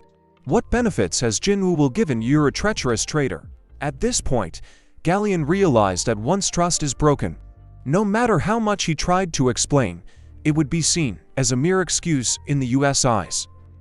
Thus, he chose to remain silent. Seeing Galleon's silence, Yeu slapped him on the forehead, shouting, "So you have nothing to say now that I've exposed you?" When Jingui, watching from the side, was quite alarmed. He thought to himself, "Thank goodness you brought two of us along this trip, otherwise I'd definitely be dead in the future. I must be more cautious in my actions." "I'm sorry, Gao, you took the blame for me." Little did they know Kun Liu hadn't left at all. He was observing everything from the shadows after the two left. Chen Liu used voice walking to approach Gali. He whispered, "I'm sorry, my friend, and your past life you were a loyal king-level warrior devoted to Yeu, and you fought to your death without leaving a side because of my presence. You died, rest assured I'll give you a proper burial. That as he was speaking, Chen Luo suddenly noticed a slight movement in Galleon's fingers. Meanwhile, on the other side, you suddenly remembered that he had forgotten to extract Gaussian's crystal. Even though a level 7 crystal is of no use to me, it would be useful for one Jiangui. Let's hurry back. As they turned back, they happened to witness Chen Luo carrying away Galleon's body. This scene further confirmed to us suspicions. Indeed, Galleon must have been working for Chen Luo, otherwise why would you leave? We'll come back to take his body. At this moment, Chen Lu had already brought Galleon back to his base. As soon as they entered, Chen Lu ordered the light faction to spare no effort and saving Galleon. 2 hours later, Gaussian slowly opened his eyes and looked at Chen Luo by his bedside. He quickly asked, "We have no relation. Why did you save me?" Chen Lu earnestly began to weave a tale. "You were lucky to meet me. I saw you still had a breath left. I couldn't bear to see you take your crystal, so I took you away from him. Whether you believe it or not, everything I do is to ensure the survival of humanity in this apocalypse. Now you have two choices. The first is to join my Dawn City. You can observe my actions and then decide whether you want to join us. The second choice is to pretend I never saved you and end it all yourself. Think it over, and when you've decided, come find me." With that, Chen Luo turned and left. Immediately after, he eagerly returned to his room to absorb the king-level crystal he had just obtained. He needed to quickly advance to the king level to face by Poseidon. The longer he waited, the more king-level creatures would emerge in the sea. By then, dealing with Poseidon would not be so simple. Moreover, he planned to nominate the Sea Princess as the new Poseidon to realize his tripartite plan. Currently, he was the leader of the strongest human base. Big Strong lead the most potent zombie base, and only the marine domain was left. So you had to work hard for humanity. Chen Lu thought, when I can reach the king level depends on you. But at that moment, Galleon suddenly sought out Chen Luo and said, "Brother Chen, I've made up my mind. After this incident, I've seen you's true colors. My life was saved by you. From now on, I will follow you loyally." Hearing this, Chen Liu gave a slight smile and said, "You'll be proud of the choice you made today. Rest up and recover first. In a few days, I'll have someone brief you on the rules of our base." With the matter of Galleon settled, Chen Liu decided to scout Poseidon Palace and fetch some seafood for Thunder King on the side. They were almost out of the macro from last time. Without hesitation, he used void walking to arrive at Poseidon Palace. However, he didn't spot Poseidon. Regardless of Poseidon, his whereabouts, his primary goal was the seafood. Not wasting any time, he quickly chose a 2-ton orca, thinking to himself, this should be enough for Thunder King for a while. He then unleashed a dimensional blade skill. Before the orca could react, it was instantly killed by Jin Lua, who subsequently retrieved its crystal and stored its body in his dimensional space. The scene terrified the surrounding sea creatures, who exclaimed in horror, "He's terrifying." He took down a level 10 orca instantly. Chen Luo coldly declared, "All you sea creatures, listen up. Anyone who continues to follow Bai Hao and causes trouble, I'll kill on sight. If you don't want to die, you can join me." Hearing this, the sea creatures scattered in fear. Roughly 2 hours later, Bai Hao finally returned to Poseidon Palace.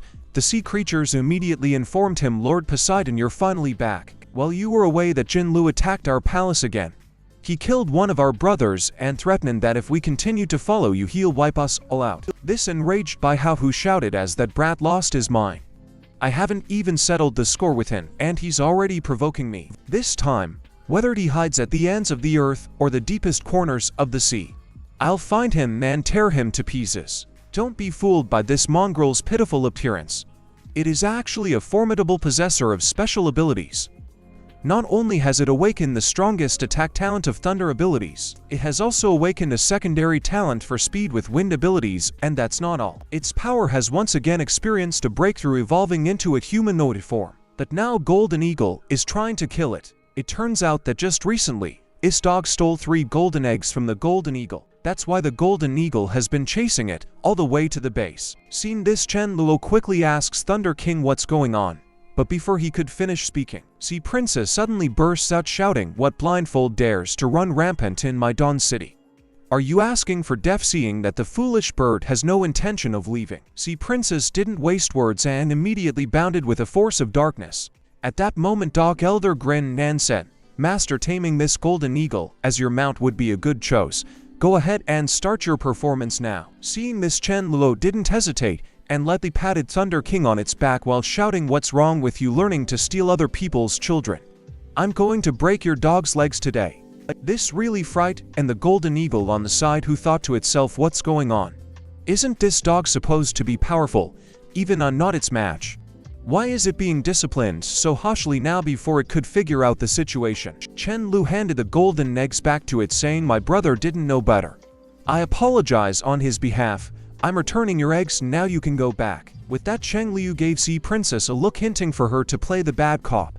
Seeing this, Sea Princess didn't hesitate and shouted right away, what do you think this place is? You think you can come and go as you please? You attacked our Don City. I won't be satisfied until you're punished for years. This amused Chen Luo to no end, who thought to himself, my sister really knows how to handle things. Then he said with a resigned face, Golden Eagle, look at this mess. I want to let you go, but my sister disagrees. How about this? Stay my base for a while, and once my sister cools down I'll let you leave. How does that sound? Thunder King, ever perceptive, jumped in, shouting, we don't keep idle birds here. If you stay you must work. Master needs a mount. Are you willing? But before he could finish, the golden eagle began shaking its head non-stop, becoming increasingly agitated. At that moment, Rise suddenly popped out and said, it says, it's better to die and to be humiliated. Although you look like a good person, you obviously aren't strong enough. Even if I, the golden eagle, have to die, I won't serve as a moth to a weakling. You might as well kill me. Hearing this, Chen Luo felt like he had been struck by lightning. Someone actually dares to call me weak. Do I really look that weak? Fine. It must be because I haven't taken action against it yet. It probably misunderstands my strength. Today, I'm going to use my overwhelming power to conquer this arrogant golden eagle. Chen Luo immediately shouted, you dare to call this Lord of the Void weak? Then how about we make a bet? I'll let you leave with the eggs and I'll stand right here not moving. If you can get out of the boundary of my Dawn City, I promise no one will stop you, but if you can't make it out, you'll have to become my mouth. How about that? Upon hearing this offer, the golden eagle didn't hesitate and agreed to. With that thought, it launched into the air, soaring into the sky at a speed of 1200 yards per second. Seeing this, Chinuo was not alarmed but delighted, thinking to himself, my mom is going to be so amazing. No matter what, I must make this golden eagle mine today. By this point, the golden eagle was almost out of Dawn City's boundary, but Shen Yu will remain calm. With a shout of special banishment, the golden eagle was mysteriously sent back to the starting point the next second. Although shocked beyond belief, the golden eagle once again took to the skies. However, after several attempts, each time it was about to fly out of Dawn City, Chen Luo would use spatial banishment to teleport it back to the starting point. This left it utterly distraught, thinking to itself, why can't I just fly out of here? Why is it like I'm walking in circles? Chen Luo's power is far too unfathomable. At that moment, Cheng Liu said with a smile, don't waste your energy. You can't escape my five-finger mountain. A bet is a bet. Are you willing to become my mouth? Don't worry, I won't mistreat you. I guarantee you and your offspring will be well taken care of. This move instantly humbled a proud Gaul, who immediately prostrated itself before Chen Luo in submission, signaling its willingness to become his mouth. Kun Liu didn't stand on ceremony, jumping onto the golden eagle's back without a second thought, and commanded it to fly at full speed around Dawn City. Seeing that his master had successfully acquired a new mount, Thunder King once again ventured out of Dawn City to hunt for crystals and earn points. Soon he spotted a white figure nearby. He discovered it was a woman in white who appeared to be a zombie. Strangely, this zombie woman was not only clean and neatly dressed, but she was also exceptionally graceful. If it wasn't for her red eyes, Thunder King would have mistaken her for a human girl. Just at that moment, a group of survivors happened to pass by, pointing at the woman in white and exclaiming, look at that female zombie over there. She's so beautiful, being single for so long. Even zombies are starting to look refined today. I want to try something new. Let's see how different the zombie. Hearing this, the woman was first stunned and shouted, why do you ignorant humans call me a zombie? Can you tell them white goal? As soon as she spoke, the survivors launched a white goal like wolves. She didn't entertain them and shouted, if you no longer wish to live, then I shall grant you that wish. No sooner had she spoken than she instantly killed them all with a single move. This scared Thunder King, who was hiding nearby. He muttered to himself, after the zombie, he definitely has king-level strength. I must notify the master immediately or my life is at risk today. At that moment, Chinuo was busy instructing his subordinates to build a mansion for Golden Eagle. ZZ suddenly ran over, shouting, big brother Chin, something terrible has happened. Thunder King sent an emergency message saying he's encountered a king-level zombie. Please go and provide backup immediately. Meanwhile, White Gold noticed Thunder King hiding behind a rock and menacingly approached him. Seeing this, she didn't waste any time and easily moved the rock that was hiding Thunder King with a wave of her hand. This instantly shocked Thunder King, who was thankful that Shenmue arrived just in time, otherwise his life would have truly been in jeopardy. Chan Lui's first reaction upon seeing White Gold was that she was indeed a king-level mutation, for the simple reason that zombies have red eyes, which is also the simplest way to distinguish between humans and zombies. What he didn't know was that White Gold was actually a red-eyed seagull whose eyes remained red even after taking on human form. At that moment, White Gold curiously asked, "What exactly do you want to do with me, Black Dog? Answer my question." As soon as she spoke, Thunder King was instantly hypnotized by White Gold and without hesitation revealed their intent. "We want to get your crystal." This infuriated White Gold, who shouted, "We have no past grudges nor present disputes. Why do you seek to kill me for my crystal?" Chang Liu didn't respond, but instead secretly accelerated time around White Gold. Much to his surprise, it appeared to have no effect on her. In that instant, he realized that she wasn't a mutated being. She be a regular zombie and had reached king level. No wonder she showed no signs of collapsing despite his prolonged time acceleration. Just then, White Gold also sensed that something was off and quickly questioned what Shen Luo was doing to her. Due to the massive consumption of his special ability while using time acceleration, Chen Luo decided to abandon the idea of engaging her further. He immediately performed a void walking technique and disappeared from the spot with Thunder King. This infuriated White Gold, who shouted, "Cowardly humans, come out at once! What skill is there in hiding?"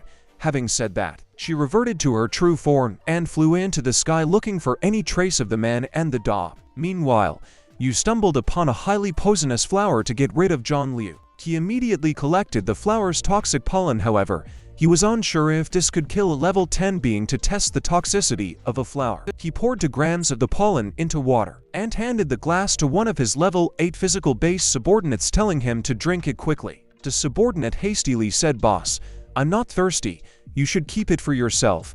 But before he could finish speaking, you forcibly opened his mouth and poured the water down his throat, shouting, "If I say drink, you drink, no more nonsense." No sooner had he spoken, the subordinate took a half step back, began bleeding from all orifices, and collapsed to the ground with a thud. His greatly alarmed one Janbo, who was nearby, who exclaimed, "Brother, he's one of us." But Yu was unfazed and said that if he could get rid of Chen Luo, killing a level 8 subordinate was inconsequential, since a little bit of pollen can kill a level 8 physical base being. Increasing the dose will surely kill Kun Liu. I'll send someone to Dawn City right away to invite Chen Luo to a feast, telling him that I am willing to submit to him once the pollen is mixed into his food and drink. Even if he takes just one bite, he'll be severely injured, if not killed. Meanwhile, Rice calculated that you can lose dinner party would be a bloodbath. This greatly alarmed him, as he initially thought the king-level female zombie they encountered during the day might seek revenge. So he immediately summoned Sea Princess and Congeal Frost for protection. Just then, Ching Guante's voice came through the walkie-talkie. "Brother Chania sent a message saying he wants to join our Dawn City. He has set a banquet for tonight and invites you to attend." Hearing this, Chen Luo chuckled, replied to them that I will certainly attend the banquet tonight. He thought to himself, it seems the bloodbath Rice mentioned must be from Yu. Later, as promised, he arrived at Yu base curious about what Yu was planning. Upon meeting Yu, expressed a strong desire to join Dawn City. Hearing this, Chen Luo didn't hold back.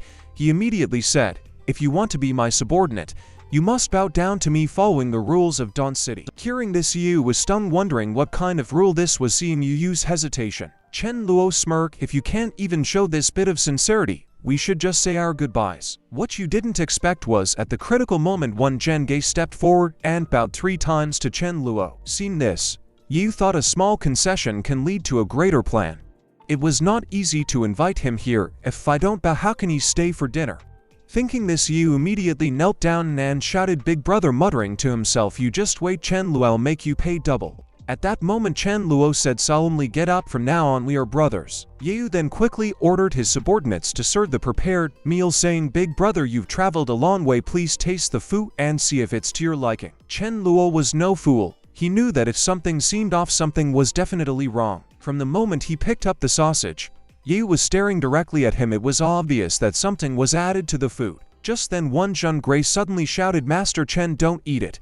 The sausage is highly poisonous. This poison can instantly kill a level 8 physical base being. Yu wants to use it to kill you."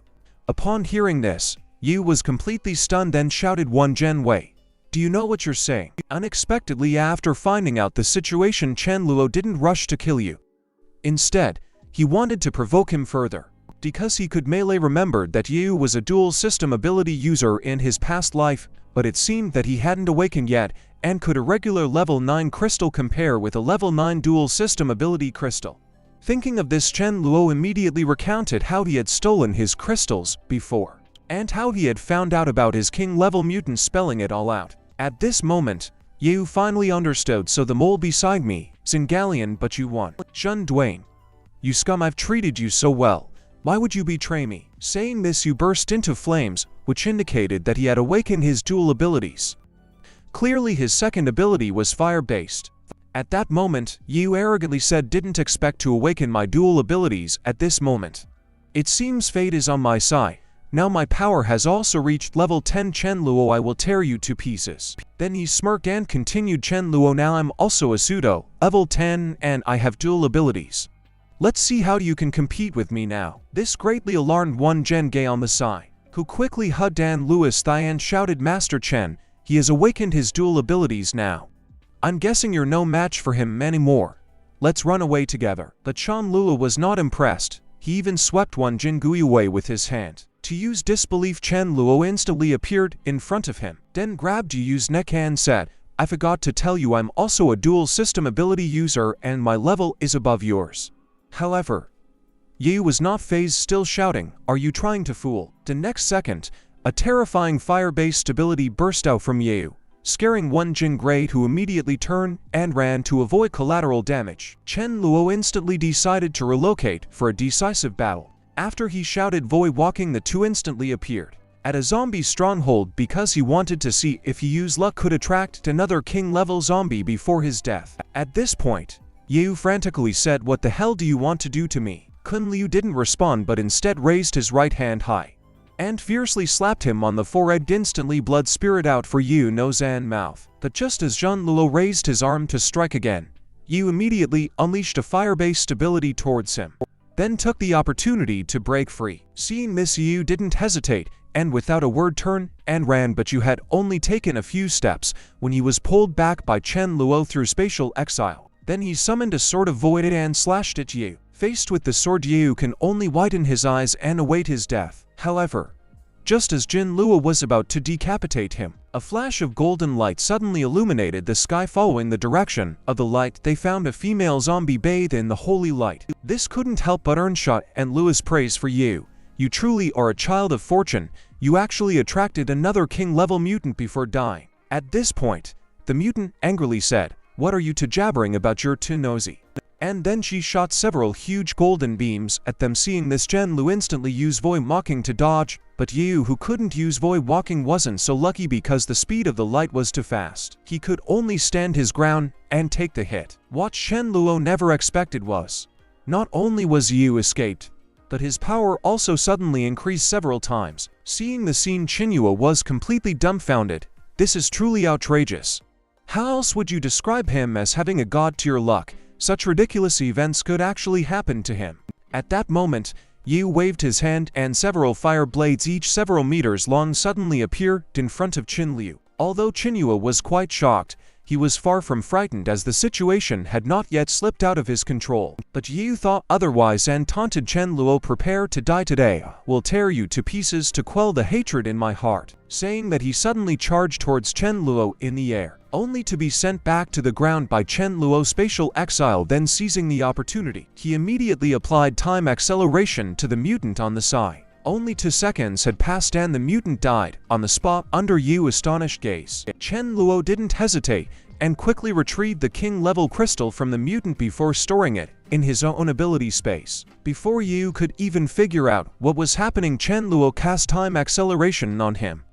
At this moment, Yu felt as if someone had hit the fast-forward button on him. His body began to twitch uncontrollably. The next second, he felt like a deflated balloon as power continuously drained from his body. Realizing something was wrong, Yu immediately dropped to his knees. He was about to beg for mercy, but was met with a harsh slap on the face from Chen Luo. Chen Liu initially wanted to spear him to explode a book utilizing his luck-based physique to obtain king-level crystals, but recalling the events that just occurred, he felt the shiver down his spine. Keeping this guy around was too risky. If not for his mastery of time acceleration, he would have nearly capsized in the gutter earlier.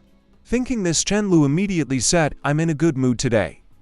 If you have any last wishes, say them now. As long as it's not unreasonable, I can fulfill it." Hearing this, Yu shouted, "Last wishes, your grandma's leg. I curse you with my life to die." Horrible death abandoned by all, but before he could even finish his sentence, Kun Liu decisively severed his head with a sword. He then promptly took out Yu's dual element level 9 wine and fire crystal, planning to give this crystal to his sister Mealing. Meanwhile, on the other side, an unusual events suddenly occurred within Poseidon Palace.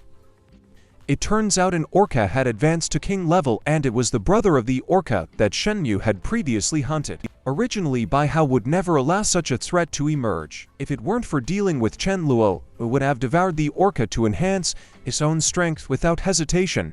But now it needs a help or to deal with Sea Princess and congealed frost. So it immediately proposed to appoint orca as its left guardian, saying, "I'm willing to work with you to avenge your brother. I've already found out the location of Chen Luo's base. Do you have the courage to accompany me?" Hearing this, Orca didn't hesitate and immediately expressed his willingness to follow Poseidon's order, saying, "Let's go and eliminate Chen Luo."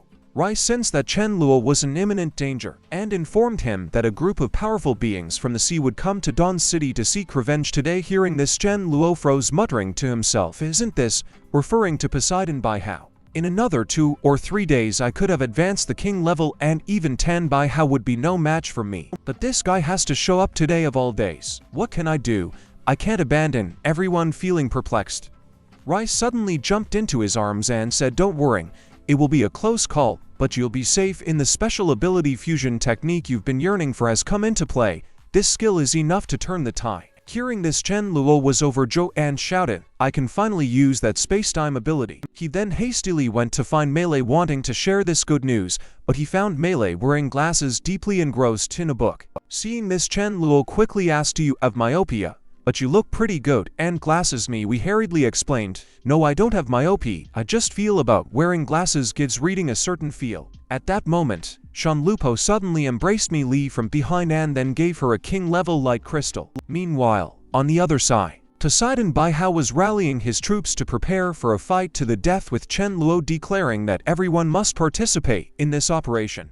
Upon hearing this, various sea creatures responded, "Lord Poseidon, it's not that we don't want to, but that we can't. We don't even have legs. We can't exert our full strength on land. Sending a shrimp soldiers and crab generals won't be of any help. We should stay in Garner home instead." Hearing this, Orca became furious and shouted, "Stop the nonsense. Whoever dares say no again, I'll kill them on the spot. Those who can't fly will ride on me and Lord Poseidon." Just then, White Gold suddenly descended from the sky into Poseidon Palace, muttering, "Count me, and I know the guy who can disappear in the blink of an eye. The first time I met him, he tried to kill me and take my crystal." Hearing this, Baihao quickly asked, "Who are you? Why should we believe you?" A nearby seagull quickly explained, "Lord Poseidon, this is my friend White Golden. I can vouch for the truth of her words." White Golden snorted, "So you're Poseidon. Your strength doesn't seem to be anything special. You're making a big deal out of dealing with a human. You should know that guy was scared away by just one of my glances." Although these words made Poseidon lose face, it desperately needed help at this moment, so it reluctantly agreed to let White Gold join, thinking to itself, "A mere seagull dares to mock me after I've dealt with that in Lua. You'll be the first one I kill." Subsequently, Baihao and Orca lead their shrimp soldiers and crab generals to the shore, hoping to catch Chen Luo off guard. But as soon as they emerged from the sea, they found Chen Luo and his companions, who had been waiting for them for some time. Upon seeing this, Chen Luo didn't hesitate, immediately unleashing a fusion technique involving both time and space. The next second, a blue beam of light shot up into the sky. Following that, along here, bearded Chen Luo appear at the other end of the beam. Seeing this, Chen Luo was stunned, thinking to himself, "Isn't that future me? Is this technique about summoning my future self to help me fight?" This realization delighted Chen Luo, of knowing that his future self had emperor-level strength, which is above king level. With him on his side, even 10 Baihao would be no match. However, strangely enough, no one else could see the beam of light. It turned out that this technique was a which Chen Luo had thought it didn't bring his future self into the present, but rather created a temporal tunnel to borrow strength from his future self. The next second future Chen Luo began. At this point Bai Hao arrogantly said, "Kit, give me back my armor right now or I'll destroy your base."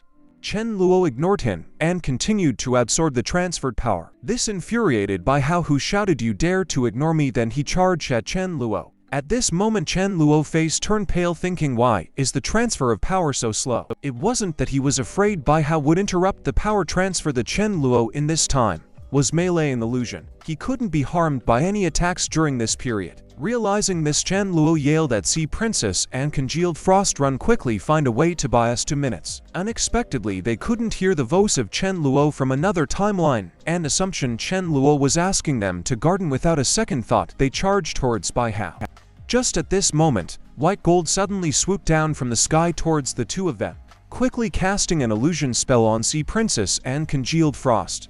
At this moment, Chen Luo finally realized that this individual was not a zombie, but an evolved rat-eyed seagull in human form. Seeing this, Orca didn't hesitate and immediately used the Blade of Thunder on the two under the illusion spell. By the time they broke free from the illusion, they had already missed the best opportunity to escape. Luckily, Sea Princess cast the Shield of Darkness just in time, saving both from a close call. And enraged Sea Princess immediately unleashed the Eye of Darkness, planning to eliminate the one capable of casting illusions. Congealed Frost, understanding Sea Princess's intention, synchronized and cast his ultimate skill, the Icebound Spear, towards White Gold. However, just as both skills were about to land, Bai Hao suddenly appear and block the fatal blow, murdering. "You think you're so great? Let's see what you can do." Upon hearing this, White Gold slightly smiled, saying, "As you wish." She then once again cast the kaleidoscopic blood eye on Sea Princess, hoping to invoke the killing instinct inside her, making her lose her sanity completely and turn into a bloodthirsty demon. Her potential was also fully unlocked, and now irrational Sea Princess summoned the Eye of Darkness, beginning indiscriminate attacks on everyone present. This infuriated Poseidon, who shouted at White Gold, "Are you sure this skill isn't just amplifying her powers? She hadn't attacked Congealed Frost as well. I would have thought you're a mole on their side." At this point, even Bai Hao didn't dare to confront Sea Princess directly, so it decided to avoid her for now and dash into Dawn City to eliminate Chen Luo of subordinates first. Unexpectedly, only half of Chen Luo's power had been transferred at this moment, and he could only watch helplessly as Bai Hao led the seafood army into Dawn City. Soon Orca, who was leading the charge, found the core area of the base, and without hesitation cast his ultimate skill, the Thunder of 5 Heavens, shouting, "Chen Luo, you killed my brother today. I will take the lives of all your loved ones to avenge him." Seeing this, Sudage didn't hesitate and immediately enlarged his body several times in attempt to block the lightning. But how could an 8th level Sudachi withstand a king level ultimate skill? However, just as Orca was about to bring down the 5 heavenly thunderbolts, Melee suddenly transformed into a huge shadow and took the hit. It turned out that Chen Lulu was concerned for melee safety and had given her the gemstone from his Poseidon armor. As all the special abilities stored in the gemstone were exhausted, the protective shield shattered with a crack. Seeing this, Orca was shocked and alarmed, shouting, "How is this possible? Are there other king-level fighters here?" But the observant Bai Hao quickly figured it out. Murmuring, "I was wondering why something felt off about you Chen Luo armor, so he gave the gemstone to this woman. Their relationship must be special." With that in mind, he rushed toward Melee, shouting, "Foolish humans, give me your lives." Fortunately, Congealed Frost arrived in time to freeze Bai Hao with her skill, saving Melee from imminent danger.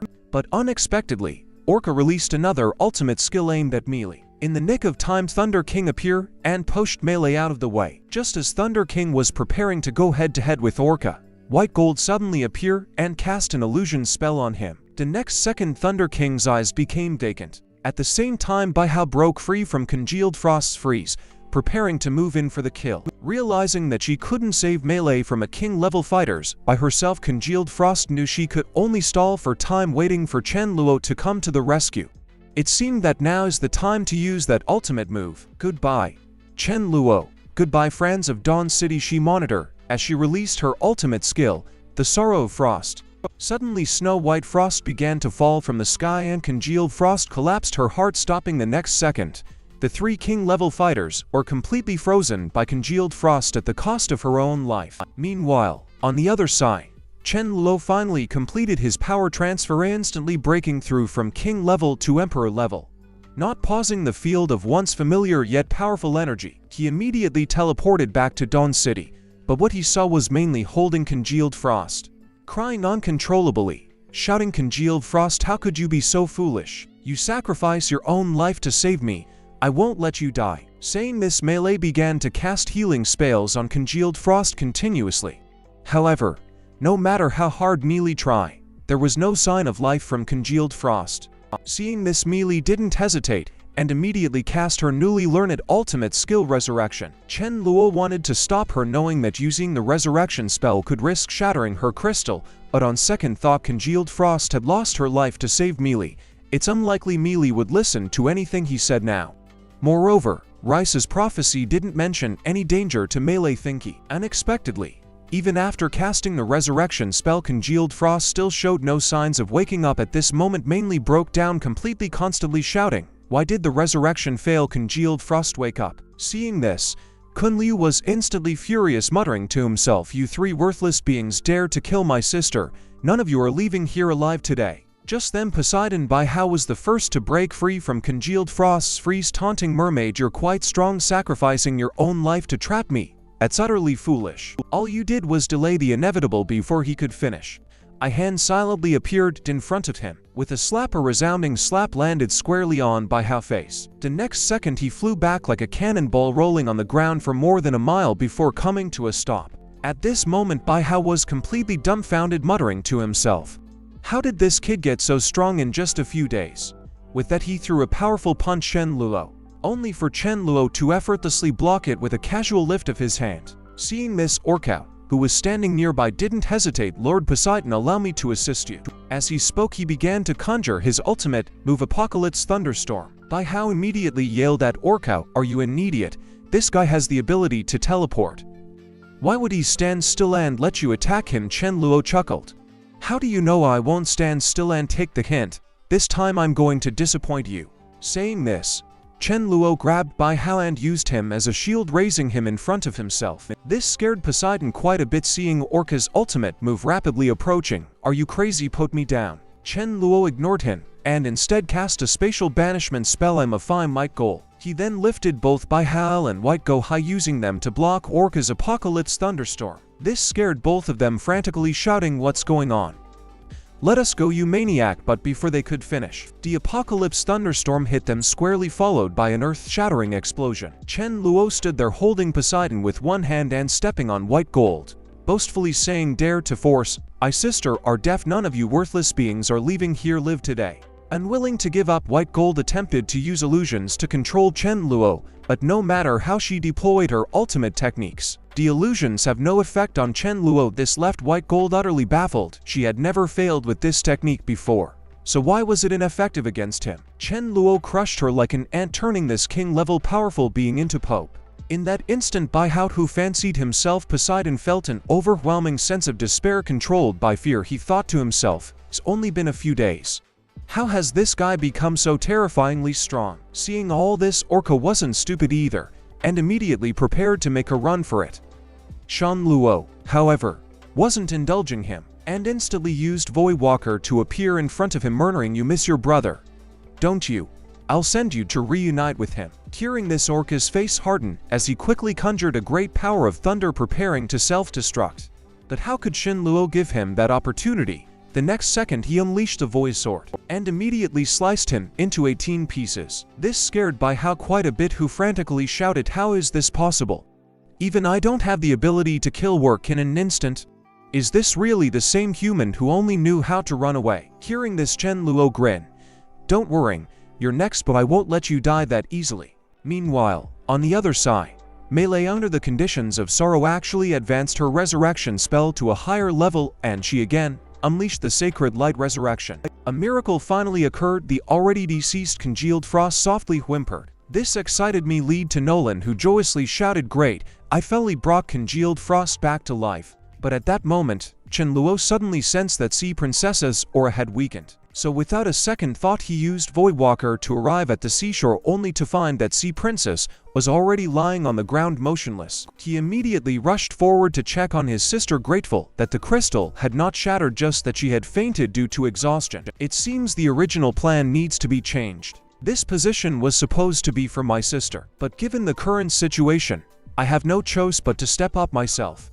Thinking this, Chenlu immediately grabbed Baihao because he planned to use him for something earth-shattering. He then immediately stepped on Baihao in front of all the sea creatures and coldly said, "Everyone, open your eyes and see clearly. This guy is a false god who dared to steal a divine position to bully and play God. What should be his punishment today? I will sacrifice you in public as a warning to others." Having said that, Chenluo tossed him into the air, shouting wildly, "Today I will let you all witness the power of a true god." Upon hearing this, the sea creatures present were all shocked, exclaiming, "Is this the true power of God? By his king level, and yet he's utterly powerless in front of Lord Poseidon, such terrifying power." But who would have known, just as those words were spoken, a golden crack suddenly appeared in the sky, in the light emanating from and enveloped the entire heavens and earth. Floating midair, Chenluo looked like a descended deity enumerating the false god's various crimes. However, Baihao remained defiant, still shouting, "And the true posts it, stop confusing the public with your lies." Hearing this, Chenluo gave a slight smile, then casually waved his hand. The next second, a blade of immense dimensional power sped towards Baihao. Surprisingly, even at death's door, he remained stubborn, shouting of Firefly dares to compete with the sun and moon. Having said that, he transformed into his true form and charged towards the dimensional blade. However, the moment Baihao touched the blade, his body was instantly cleaved into as if it were tofu. The aftershock also created a 200 to 300 meter long crack in the ground. The apocalyptic power scared all the sea creatures, who immediately now exclaiming, "This is undoubtedly the power of a god." At that moment, Chenluo solemnly said, "From tonight onwards, I am the king of the sea. Does anyone here have jack?" Hearing this, a seal immediately melted in front of Chenluo and shouted, "I serve Lord Poseidon, and I'm willing to be at your service." Looking at the seal on the ground, Chenluo thought that mere display of power would not make them completely loyal. A combination of grace and might was necessary. Thinking of this, Chenluo immediately stated, "See, as the first to submit to me, I decided to bestow upon you divine power." Saying this, he applied time acceleration to the seal, and just like a fast-forward button had been pressed, the seal instantly broke through to king level and transformed into a human form. This delighted the seal, who hurriedly exclaimed, "I also have the ability to transform into human form. Baihao, thank you Lord Poseidon for granting me divine power." Saying this, it didn't stop from kissing Chenluo's feet. Seeing this, Chenluo immediately began to speak with utter seriousness, "As long as everyone listens to me obediently, I guarantee that you will all obtain this ability within a year." Upon hearing this, the sea creatures all shouted in unison, "We serve Lord Poseidon. We swear allegiance to Lord Poseidon to the death." Little did they know the sea creatures were mostly at level 9 or 10, and even without Chenluo using time acceleration on them, they would naturally advance to king level within a year. But just at that moment, Golden Eagle suddenly appeared above Chenluo, continuously letting out urgent cries. It seemed to be telling its master that something significant had happened. Then it flew straight into the base, indicating that something was going on inside. Seeing this, Chenlu immediately followed with a void walk, only to find that Golden Eagle's two chicks that hatched. Only then Dichan will realize Golden Eagle was bringing good news, not alerting him to a situation at the base. Seemed as Chenluo had an idea, muttering to himself that to secure the position of Poseidon, he must demonstrate abilities that would genuinely convince the sea creatures. Thinking this, Kunliu immediately said to Golden Eagle, "I can make your two chicks grow up healthy instantly. What do you think?" Hearing this, Golden Eagle was momentarily stunned, then thought, "What could be more important in his cruel post-apocalyptic world than my children growing up healthy?" Hearing this, Chenluo didn't hesitate. He immediately took Golden Eagle and its two chicks to the seaside, and he publicly announced, "These are the two children of my mouth. Golden Eagle, due to its constant hard work and unwavering loyalty, I've decided to bestow divine power upon his children." Having said this, Chenluo applied time acceleration to the two Golden Eagle chicks. The next second, the two palm-sized young Golden Eagles grew into adult forms in front of everyone's eyes. This scared the sea creatures present, who all exclaimed, "This is too miraculous. Lord Poseidon is indeed a true god. Following Lord Poseidon is our only way." Having witnessed Chenluo's ability, all the sea creatures were in awe and admiration. They knew that when they followed the false god Baihao, not only did they not get rewarded, they were at risk of being eaten if they weren't careful. At that moment, a seahorse mustered the courage and shouted, "Respected Lord Poseidon, I also have a baby, may I dare to request Lord Poseidon his blessing. Hearing this, Chen Luo grinned and said, all descendants who are loyal to me can receive my blessing. For now you all can step back. Come back here in a month with your children. Saying this, he gracefully soared into the sky. But just at that moment, Chen Luo suddenly felt as if his heart was being wrenched, and then violently coughed up a mouthful of old blood. It turns out the power he borrowed had reached its limit, and using this fusion ability almost shattered his core again. It seemed he would have to reach king level before he could use this space-time ability without backlash. This time, he'd likely need a month to recover. In the following days, Chen Luo didn't go wandering every day. He rode Golden Eagle and traveled before seas with Melee, living like a pair of divine lovers. But just then Melee says something was wrong. Looking closer, she saw a huge army of rats approaching Chen Luo base. It looked like they were preparing a large-scale attack on Dawn City. It scared me quite a bit. Judging by the number of rats, there were likely 1 million or so. And what's worse, it wasn't just ground troops preparing to attack Dawn City, an army of flying ants was also participating. This immediately made Kun Liu realize the severity of the situation. Two species had gathered in such large numbers to invade on city. This battle would be no less than a massive tide of undead. Little did he know that he was the culprit behind this crisis. It turns out that last time, when he was picking the illusion fruit tree, he found a rat nest beneath it. He disposed of the attacking rats then. The one female rat had managed to survive. Holding a grudge, she had allied with the Ant Queen for revenge. Having lived to lives, Chen Liu had never seen so many rats and flying ants. He decided to return to the base immediately, alerting everyone to be on guard. He then found Changguan, telling him to alert everyone to gather outside the city to prepare for battle. To test his subordinates, Chen Luo announced he wouldn't intervene easily. He just supervised from the back. He then pointed at the approaching army and shouted, I don't care how you do it, but keep these creatures from entering the city. If they get in, our food supplies will be wiped out, then you'll have to get used to eating rats. As soon as he said this, the morale of the crowd surged. Everyone shouted that they would defend Dawn City to the death, not allowing a single rat to set foot inside. At that moment, the combined army was already approaching the city, launching their first wave of attacks on Dawn City. Seeing this, everyone didn't hesitate, unleashing a powerful offensive against the enemy. Continuous streams of flame-chilling ice abilities, violent wind hurricanes, and dense electric mats caught the enemy off guard in an instant. But just at that moment, the Rat King suddenly made a series of squeaks as if giving orders to the rat army. The next second, the rat army split into one part attacking Dawn City head-on, while the other part began digging tunnels, preparing to enter Dawn City from below. This frightened everyone greatly, and they shouted for someone to quickly use an area control skill to stop them. Seeing this, she didn't hesitate and immediately unleashed her ultimate move, a blizzard, trying to wipe them out in one go. But to everyone's surprise, the flying ant army collectively generated a shield that blocked the attack. Although Suyun was incredibly shocked, she did not lose her composure. She immediately directed everyone to concentrate their firepower on the flying ant army, needing to break their shield as quickly as possible. But when it rains pours, before she could even finish speaking, Ant Queen launched a psychic attack, rendering the members who were hit instantly incapacitated. This scared Sri Anne considerably, wondering if the city she was responsible for was going to fall. Although the levels of snakes, insects, rats and ants were not very high, their overwhelming numbers immediately put humans at a disadvantage. Thinking this, she immediately drew her bow and aimed at the Ant Queen, then fired to cold ice arrow at her with a whoosh. The frost-filled arrow hit the Ant Queen bed-on, instantly turning it into an ice sculpture. Seeing this, Shuan hurriedly shouted, capture the leader first to stop the army. Everyone quickly focused their firepower to take down the queen. But just as the words left her mouth, thousands of rats suddenly emerged from the ground. Before anyone had time to react, several team members were killed in the sneak attack by the rats just in the nick of time, and Link deployed a spatial storm, annihilating all the rats that had emerged from the tunnels. Seeing this, Chen Luo couldn't help but praise, truly my star pupil. You've turned the tide of the battle with a single move. The appearance of Link also alerted the mother rat to the crisis. It knew that it had only one chance for revenge. If this operation failed, it would never be able to assemble such a large rat army again. Damn humans not only destroyed my home, but also slaughtered my entire clan. If I don't avenge this, I swear I won't be a rat. Since I am bound to lose this battle, I won't let you get away easily, even if I die.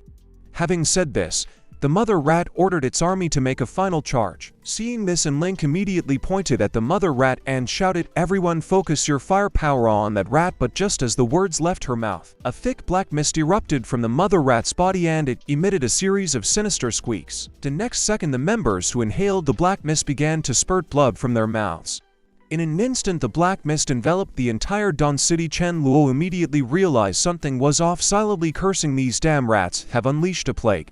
Although the plague wouldn't be life-threatening, it would cause any member below level 8 to instantly lose combat capabilities. A gigantic eye of darkness suddenly appeared in the sky. Upon closer inspection, he saw that Sea Princess was controlling the eye of darkness, constantly absorbing the black mist, murdering such immense power. "This is like a tonic for me." Saying this, she herself began greedily absorbing the black mist. In just 2 minutes, the black mist that had shrouded the base was completely absorbed by Sea Princess. Meanwhile, on the other side, Big Strong had surprisingly won over the top beauty of the zombie world, Thorin Queen. The queen not only voluntarily gave him various high-level crystals to absorb, but also expressed her intent to help him overthrow Chen Luo and take over Dawn City to make him the true king of this post-apocalyptic W. Hearing this, Big Strong was visibly shocked, muttering to himself, "I've just gotten comfortable eating off the queen. Why is she hell-bent on taking down my big brother? How can I dissuade her from this idea? I can't very well tell her that I'm an undercover agent sent by Chen Liu." Just as he was at, one of his underlings suddenly ran over, shouting, "Big Strong bro, there's trouble. I just saw that your new henchman Li Hua is hiding a high-level crystal." Hearing this, Thorn Queen was immediately furious, saying, "I've been providing for Li, who are giving him shelter, and he dares to hoard a crystal. This ungrateful rich must not be kept." Hearing this, Big Strong didn't hesitate. He immediately lunged forward and grabbed her by the neck, demanding to know why he was hiding the crystal. Before Big Strong could even finish, we were casually shook off the grip, muttering, "I wanted to lie low and grow stronger while under your roof, but now that I'm exposed, we'll meet again later." Saying this, he transformed into a streak of fire and vanished from Big Strong's sight. Seeing this, Big Strong was visibly shocked, never expecting to harbor such an extraordinary master in his base. This guy must have ulterior motives for hiding here.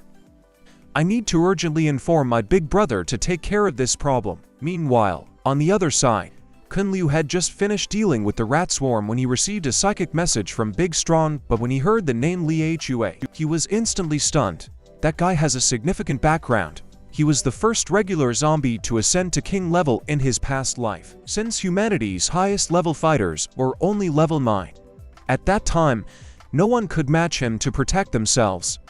People had to regularly supply him with fresh meat, which was a major reason for humanity's extinction in the past life. Now having been reborn, Shamlua would naturally not indulge him. He immediately told Big Strong, "I'm aware of the situation, but I'm currently in seclusion. Once I'm on in a few days, I'll help you sort this out." Just then a voice suddenly came through the walkie-talkie from the Century Brother Chen. "There's a level 8 ability user named Phosphagon who wants to meet you." Hearing this, Chen Luo immediately instructed the sentry to bring him to the conference room to wait, saying, "I'll be right there. Be polite to him. In my past life, this person was not only a formidable king-level fighter, but he also died tragically at the hands of legal protecting humanity." Chen Lu then quickly arrived at the conference room and asked him what his business was. Fun feature, and got straight to the point, saying, "Leader Chen, do you realize you've become a target aside from your territory? Most people can only survive by eating rats, and you've recently killed tens of thousands of rats. Driven by hunger, they'll inevitably launch a major attack on your Dawn City. What will you do then?" Hearing this, Shin Luo chuckled, "I'd like to hear your insights." Upon hearing this, Phosphagon and immediately said, "I think you should open your granaries and distribute food. These are pitiable people, there's no need to kill them off completely." Hearing this, Jin Luo's face instantly changed, and he shouted, "Are you teaching me how to run things? Charity has only 0 instances and countless instances. I have no intention of being a great philanthropist." Upon hearing this, Fun Feature was immediately angered, saying, "You cold-blooded and heartless man, our paths are different and we seek different things. If that day comes, I'll stand again." Instead of saying this, Phosphagon turning left gracefully, if it weren't for the fact that he had sacrificed hymns. Meanwhile, on the other side, we had also finished absorbing the privately stashed king level crystal. At this moment, his level had successfully broken through to king level.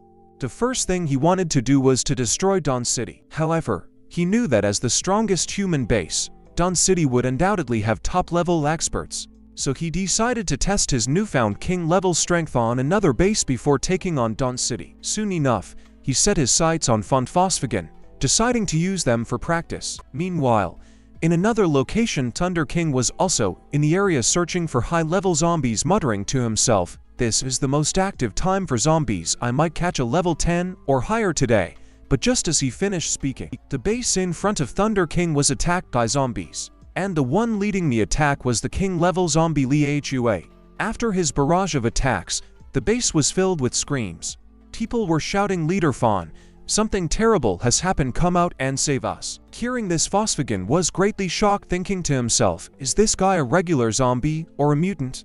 Why is he so strong?" The next second, Phosphagon was completely dumbfounded. He saw the hole in the sky casually waving his hand, sending a fireball tens of meters in size crashing to the ground with a loud bang. A crater several tens of meters deep was instantly created on the ground. This scared the people present and they began to run around like headless chickens. At that moment, we were arrogantly said, "Trying to run, it won't be that easy. Even if God himself came, he couldn't save you today." Upon hearing this, Thunder King was immediately enraged, muttering to himself, "You're quite arrogant. I'd like to see you gave you the audacity to act like this." With that, Thunder King charged toward Li Hua, shouting, "And the deputy leader of the dogs and Dawn City, you dare to slaughter? Why, human tribe, you're really bull." As he spoke, Thunder King unleashed a purple lightning palm strike toward him, only to be blocked by Leo's flame shield. Hearing that this dog was a deputy leader from Dawn City, we will burst into a laughter that sounded like a pig squeal. "I was just curious about the strength of Dawn City's top experts, didn't expect you to deliver yourself to my doorstep." With that said, we will use his flame meteor fist against Thunder King. Seeing this, Thunder King didn't hesitate, immediately using Wine and Thunder Flash to dodge the attack.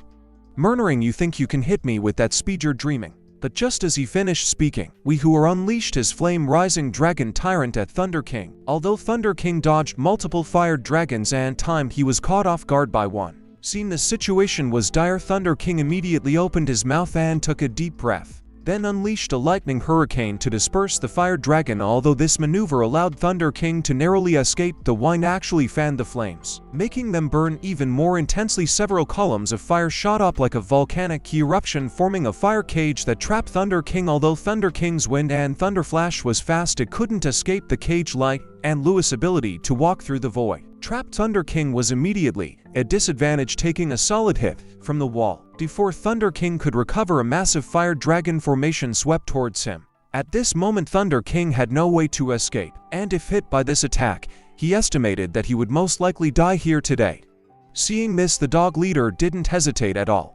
He immediately conjured purple lightning to confront the enemy head. Under Thunder King's full-on assault, he finally managed to shake off the fire dragons that were entangling him. Seeing this, Liwo was instantly shocked. He didn't expect that the dog could break through his ultimate move. Unwilling to accept defeat, we will once again deploy his fire dragon formation towards Thunder King. The dog leader, having learned his lesson, wasn't foolish. Without a second thought, he used Wind Lightning Flash to dodge. He thought to himself, "I want to see how long you can maintain your ultimate move." This really angered Li Hua. He hurriedly cursed at calling Thunder King a coward.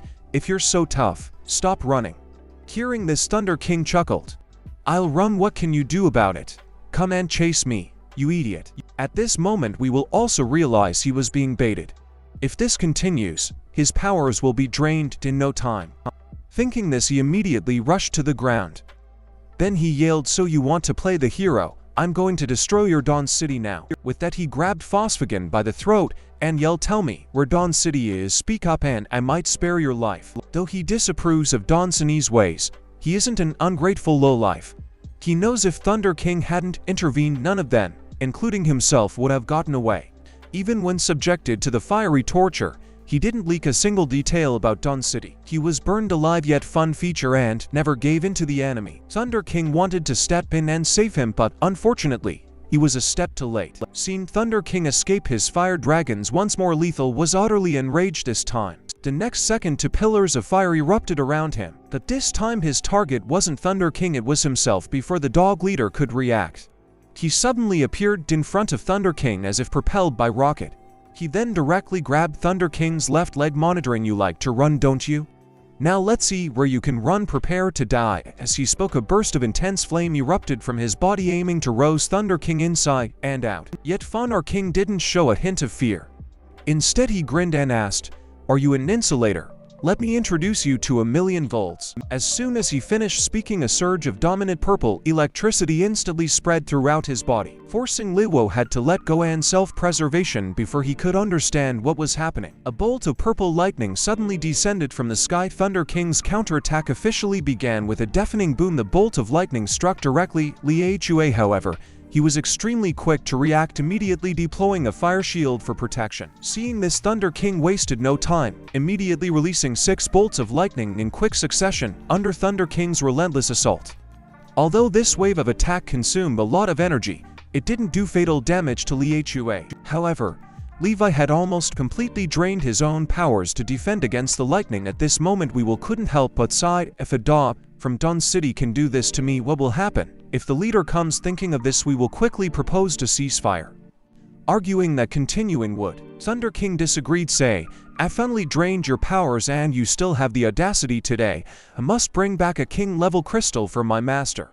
As he spoke, Thunder King launched a Chidori, raising in him. This truly frightened Leia. He immediately shouted, "I'm going all in. It's either you die, or I die today." Saying this, he used his remaining powers to block the lethal attack. Seeing this, Thunder King didn't hesitate. Immediately using Thundering Tail Sweep at point-blank range, with a bang, Liwo was sent flying by this unexpected attack. Seeing this, Liwo immediately yelled, "You dirty dog, no sense of martial ethics, using your tail to ambush me." In response, Thunder King didn't bother with idle talk. He rushed towards him, trailing sparks and lightning. At that moment, Thunder King was like a hungry tiger breaking into a flock of sheep, wielding his claws recklessly, massacring freely. He hit him with a 79 combo move right on the spot. But it's not over yet. Thunder King immediately followed up with a lightning with combo, only stopping his attack when he saw his opponent finally defeated. By the time Kun Liu arrived, he found that the great battle had long since ended. At that moment, Thunder King said proudly, "Master, why did you take so long to get here? I just took out a king-level zombie who was planning to attack our Dawn City. About the guy who visited our base yesterday, he's a real man. No matter how the zombie tried to torture him for information, he never revealed the location of our Dawn City." Upon hearing this, Jin Luo fell into deep thought unexpectedly in this life phone feature and still didn't change his destiny, still dying at the hands of Lihua. However, the ones arrogantly Lihua had fallen into the hands of Thunder King. Life really is full of surprises. Meanwhile, on Big Strong's side, his minions brought forward the recently captured humans. This guy wasn't stupid. Seeing the situation, he immediately knew that Big Strong was the zombie king here. He quickly shouted, "Don't kill me. I'm the leader of the base. I can provide you with fresh meat on a regular basis." Hearing this, Big Strong disdainfully said, "I won't kill you, but besides providing food, you will also have to gather information from the human side for me." Hearing this, the bearded man quickly knocked his head on the ground 3 times and shouted, "Thank you, great king, for sparing my life. I am willing to serve you." Seeing this, Made Strong immediately acted the part, saying, "Very good. If you had any troubles in the future, you can come to me. I'll take care of." The man's name is You're going on. After Big Strong promised to help him with any troubles, he began to plot his own plans.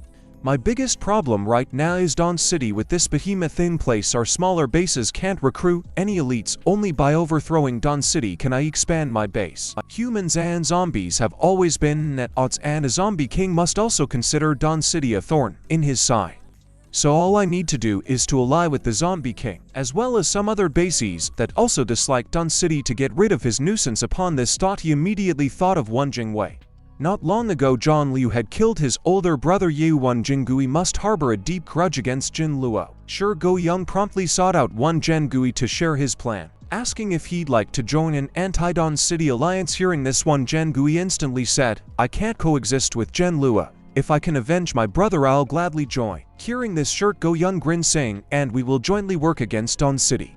I've also acknowledged the zombie king as my big brother today with his help." What's Chin Luo? Little did he know the help he sought to fight against Chen Luo was actually Chin Luo's own followers.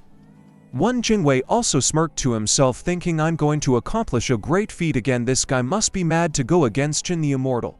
Thinking this, he immediately used telepathy to send us information to Chen Luo asking if he should sabotage the plan secretly. Chen Luo just smiled slightly, saying no need to stop them, let them establish the anti-Dawn City Alliance. I want to see how many people dare to oppose me, this way I can eliminate them all at once. You've done well this time. One Zhengdua, continue observing and contact me immediately if anything comes up. Having said that, Cheng Liu will resume his absorption of crystals, just thinking about their faces. When they find out that the zombie came as his follower, he could hardly hold back his laughter. Meanwhile, on the other side, Rice had another breakthrough and strength. However, when Mealy opened the door, she froze in place and shouted, "Who are you?" At this moment, a cat-eared girl spoke in a cute voice saying, "I'm Rice." Saying this, Rice jumped into Mealy's arms, murmuring, "I finally evolved into a human form." Melee curiously asked, "Why do you have ears and a tail just like Thundercane? Should we ask Sister Congealed Frost?" After everyone discussed, the conclusion was that Thundercanesi and Rice both morphed into human forms at level 10, which is why they both still have tails and ears. Just then Chen Luo also arrived before he could recover from his shock. Rice suddenly rushed over, shouting, "Chen Lu, will you play games with me after dinner?" Hearing this, Chen Lu instantly felt as if he gained a daughter. Something felt out about this. However, when he returned to his room, he instantly felt something was wrong. Pulling back the covers, he found Rice hiding inside, monitoring. "You big idiot. Why did you take so long? I've been waiting for you." This unreasonable request was immediately rejected by Chen Liu, who used to sleep with me all the time. "Why can't you do it today?"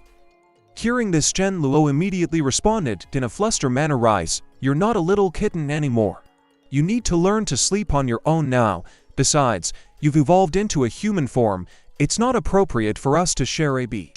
Upon hearing this, Rice could only nod reluctantly, even though Rice looked extremely cute at the moment. Shan Liu resisted the temptation to let her stay in the room. Instead, he told her to sleep in Mealy's room for the night, saying, "I'll arrange a new room for you tomorrow." Left with no choice, Rice obediently agreed. Chen Liu then immediately resumed absorbing crystals, as tomorrow was the day he had promised to bestow divine power upon the sea creatures. He had to break through to king level tonight, otherwise, the time acceleration wouldn't have the magical effects. After 2 hours of absorption, Shan Lupo finally reached king level with a boost from his dual abilities. His actual strength had reached the mid-level of the king tier. Although not as strong as the Burrow Emperor level power, it was more than enough to fool the sea creatures. The next morning, Chen Luo notified Zizi through telepathy, asking her to accompany him to the seaside, where she would be responsible for marking the sea creatures with a mental imprint for future communication. He then took Zizi on the Golden Eagle to fulfill the appointment. Zizi, aware of the situation, didn't hesitate, even asking if she could be rewarded with some delicious food for completing the task before she could finish. A man on the ground couch and lose attention. The next second, Chen Lu couldn't help but swear, exclaiming, "Well, I finally caught you this lifetime." The man's name was Su Cohen, and in their past lives, he and Shin Lupo had a deep-seated grudge. 3 years after the apocalypse and their previous life, food became extremely scarce. The two once fought over a 2-year expired sausage, and what angered Chen Luo more was that Su Cohen tricked him. Thinking of this, Chen Luo angrily ordered the Golden Eagle to land, muttering to himself, "I always seek revenge." Seeing the Golden Eagle descending from the sky, Sukun was also startled, shouting, "What are you trying to do?" Ignoring his question, Shan Liu pulled out a sausage and asked, "Do you want to join me? I've heard of you. You're a top-tier Earth Element ability user, quite powerful." Hearing this, Sukun didn't give in. He immediately pulled out 2 sausages and retorted boldly, "Who are you looking down upon? I offer you 2 sausages. How about you join me?" Hearing this, Chen Luo didn't argue with Su Cohen, but instead asked, "Where are you guys going?" Upon hearing the question, Sukun immediately said, "We're heading to the seaside to catch some seafood." Got a problem with that. As soon as the words were out, Chen Luo directly told him, "Not only do I have a problem with it, I forbid you from doing so." Hearing this, Sukun immediately burst into a fit of rage, shouting, "Do you live by the sea? Why are you interfering? You're not going to say the ocean is your private property?" Chen Luo grinned. "Believe it or not, the ocean is indeed my private property." Su Cohen was skeptical and retorted, "The ocean is common property for all humans. What right do you have to forbid me from fishing?" Chen Luo grinned again. "Believe it or not, how about I prove it to you right now?" Hearing this, Sukun angrily said, "Go ahead. I'd like to see what you've got to prove the ocean belongs to you." Seeing his nemesis from his past life turning red with anger, Chen Luo was inwardly very pleased, thinking recruiting this guy as a subordinate wouldn't be bad. What's more satisfying than or? But just then one of Su Koen's henchmen suddenly ran over shouting something terrible has happened. Su Koen, Ron, a female monster, is attacking from the seaside. She's already destroyed to bases. At that moment, a psychic ability user also quickly approached, adding, Su Koen, their words are true. I sense the strong creature approaching, we should run. Seeing Su Koen ready to flee, Chen Luo quickly grabbed his hand, muttering, what's there to be afraid of when I'm here? But just as the words left his mouth, a sea dog that had transformed into a human shape suddenly charged towards them, shouting, you're all going to die. Seeing this, Chen Luo smirked and thought to himself, so, it's this guy. Is this not the perfect opportunity to show off? He then shouted at the sea dog, how audacious dared to act so recklessly in my presence. This scared Su Koen, who was standing nearby, shouting, bro, how dare you confront such a powerful creature? Don't get me killed if you're seeking death. But before he could finish speaking, the sea dog in the skylight out of cackling laugh, ignorant humans, I'll tear you into pieces. Upon hearing this, Chen Luo was so embarrassed that he could dig a hole with his toes. The atmosphere instantly turned icy, as people were waiting to see Chen Luo make a fool of himself. This really angered you, Chen Luo, who immediately used a spatial banishment spell to pull the sea dog closer. At that moment the sea dog came to its senses, fixing her unwavering eyes on the figure of Poseidon before her. Then with a thump it kneeled on the ground, shouting hurriedly, greetings Poseidon. I was not aware of your rifle and failed to welcome you from afar. Please forgive me, Lord Poseidon. Upon hearing this, Chen Luo immediately kicked the sea dog away, shouting, you dare defy me? Have you grown tired of living? Hearing this, the sea dog crawled back to Jin Lu, shouting, I wouldn't dare, I am your most loyal servant, Lord. Even if you gave me 10 times the courage, I wouldn't dare to defy you. Upon hearing this, Kun Liu became even more annoyed. I've been calling you for so long and you've ignored me. On top of th. The sea dog then finally realized, could it be that I offended you while I was out of my senses just now? What should I do? Thinking of this, the sea dog began to repeatedly slap its own face continuously, saying, please forgive me, Lord Poseidon. I was momentarily out of my senses and offended you. Please spare my life, Lord Poseidon. Seeing that Chen Yu will remain silent, the sea dog immediately began to kowtow and apologize with loud bumps. This scared Su Koen, who was standing nearby, muttering to himself, this creature has king-level strength, yet it is so humble in front of Chen Luo. Just what kind of terrifying existence is this guy? Chen Luo is thoroughly infuriated this time. No matter how Seal pleads on its knees, Chen Luo is determined to execute it cruelly. In order to assemble, I to see first, later your crime of offending the divine might will be dealt with. Upon hearing this, Seal nearly wet itself in fear, knowing it was doomed, but it can't and doesn't dare to run, so it quickly crawls towards the sea with trembling fear. Even though John Liu had previously thought of killing Seal to get the crystal, he dismissed the idea considering its loyalty now, seeing the corpses slaughtered by it all over the ground. Chen Luo also puts away the last bit of pity. Moreover, this guy just publicly defied the Sea King, causing me to. After arriving at the seaside, a marine creature shouted urgently, Sea King is here, everyone come and pay your respects to the new king of the sea. As soon as these words were spoken, hundreds of giant marine creatures suddenly sprang up from the sea surface and they all shouted in unison, greetings, Sea King. This spectacular scene instantly dumbfounded Su Koen, who was standing aside. He muttered to himself, is this guy really human? Why do the terrifying sea monsters usually so fearsome all bow down to him? At this moment, Chen Luo said with a grin, all of you stand out, tell me, to whom does the sea belong? Upon hearing this, the big whale hurriedly said, why do you ask such a question? Need to be said, to sea of course belongs to you, Sea King. As soon as these words were spoken, all the marine creatures chorused that the entire sea belongs to the Sea King. Seeing this, Chen Luo quickly turned his head to look at the frightened Sugat ant behind him and then said coldly, you heard what was just said, didn't you? Now you tell me, do I not have the right to stop you from catching marine creatures? At this moment, Su Koen was so shocked that he could hardly. But just at this moment, the giant toe suddenly spat out a luminous pearl from its mouth as a greeting gift to the Sea King. Seeing this, Zizi urgently shouted, the toe offers a precious night illumination pearl as a gift, please accept it, Sea King. As the words fell, all the marine creatures presented their prepared gifts to show their respect. Colorful corals, pearls larger than one's head, and all kinds of rare treasures were offered. Only Seal had nothing to present. Seeing this, Chen Luo weakly asked, Seal, where's your gift? Hearing this, seal hurriedly and nervously replying, "My lord sea king, I lost the gift I had prepared. It might have fallen. When you kicked me earlier, I'll go and find it right away." Upon hearing this, Jin Lu's face instantly changed. "No need to look for it. You disrespected my divine might just now and you brazenly wanted to tear me apart. What do you all think its punishment should be?" Although Seal was always respectful in front of Chin Lupo, in front of other marine creatures, it was quite arrogant at this moment. An octopus shouted, "Seal, you are so bra."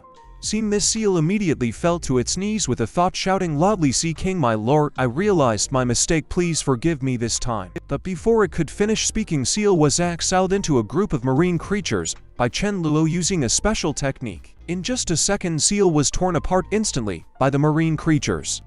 But at this moment, a mocking voice suddenly came from afar. "The new Sea King is just so. Ha." Upon a closer look, it was a mermaid mocking Chen Luo. After a shock, Chen Luo was quite delighted because the tears of a mermaid were a good thing. Eating them could instantly restore one special ability. With it, there would be no need to bully my congealed frost sister anymore. Immediately, Kun Liu issued the order to capture the mermaid alive. As soon as his words fell, the marine creatures pounced on the mermaid like wolves. Seeing this, the mermaid did not hesitate, immediately turning into a human shape and flying into the air. Witnessing this, Chen Luo's pupils sharply constricted, unbelievably watching the mermaid before him. It wasn't astonishment that its king-level strength, that the pair of purple shoes on its feet that caught his eye clearly. They were made of the same material as his Sea King armor. Could the shoes be a matching pair with the armor? If the Senate shoes, then it must have a helmet or other parts. At this moment, the mermaid spoke smugly, "Aren't you the Sea King? If you have the ability, come and catch me yourself, idiot." Hearing this, Chen Luo smiled slightly, murmuring to himself, "No matter how fast you are, it's meaningless in front of spatial exile." With a wave of Chen Luo's large hand, a force of space instantly pulled the mermaid towards him. The next second, it was completely bewildered. How did I automatically come in front of him before it could figure out the situation? A resounding slap fiercely landed on its face. Seeing this, the marine creatures immediately started to kick it while it was down. "Weren't you running very fast? Why aren't you running now? Look at what you are daring to defy the divine might. Have Lord Sea King wait for your punishment." Chen Luo issued the order to remove its shoes. Unexpectedly, the mermaid would rather die than comply, boasting, "I won't give them to you. What can you do about it?" Seeing this, Chen Luo did not indulge it, immediately used the void walk to get in front of it. Then with a slap he sent another slap toward it, and then he coldly said, "Defy the king's order again, and you shall be killed without mercy."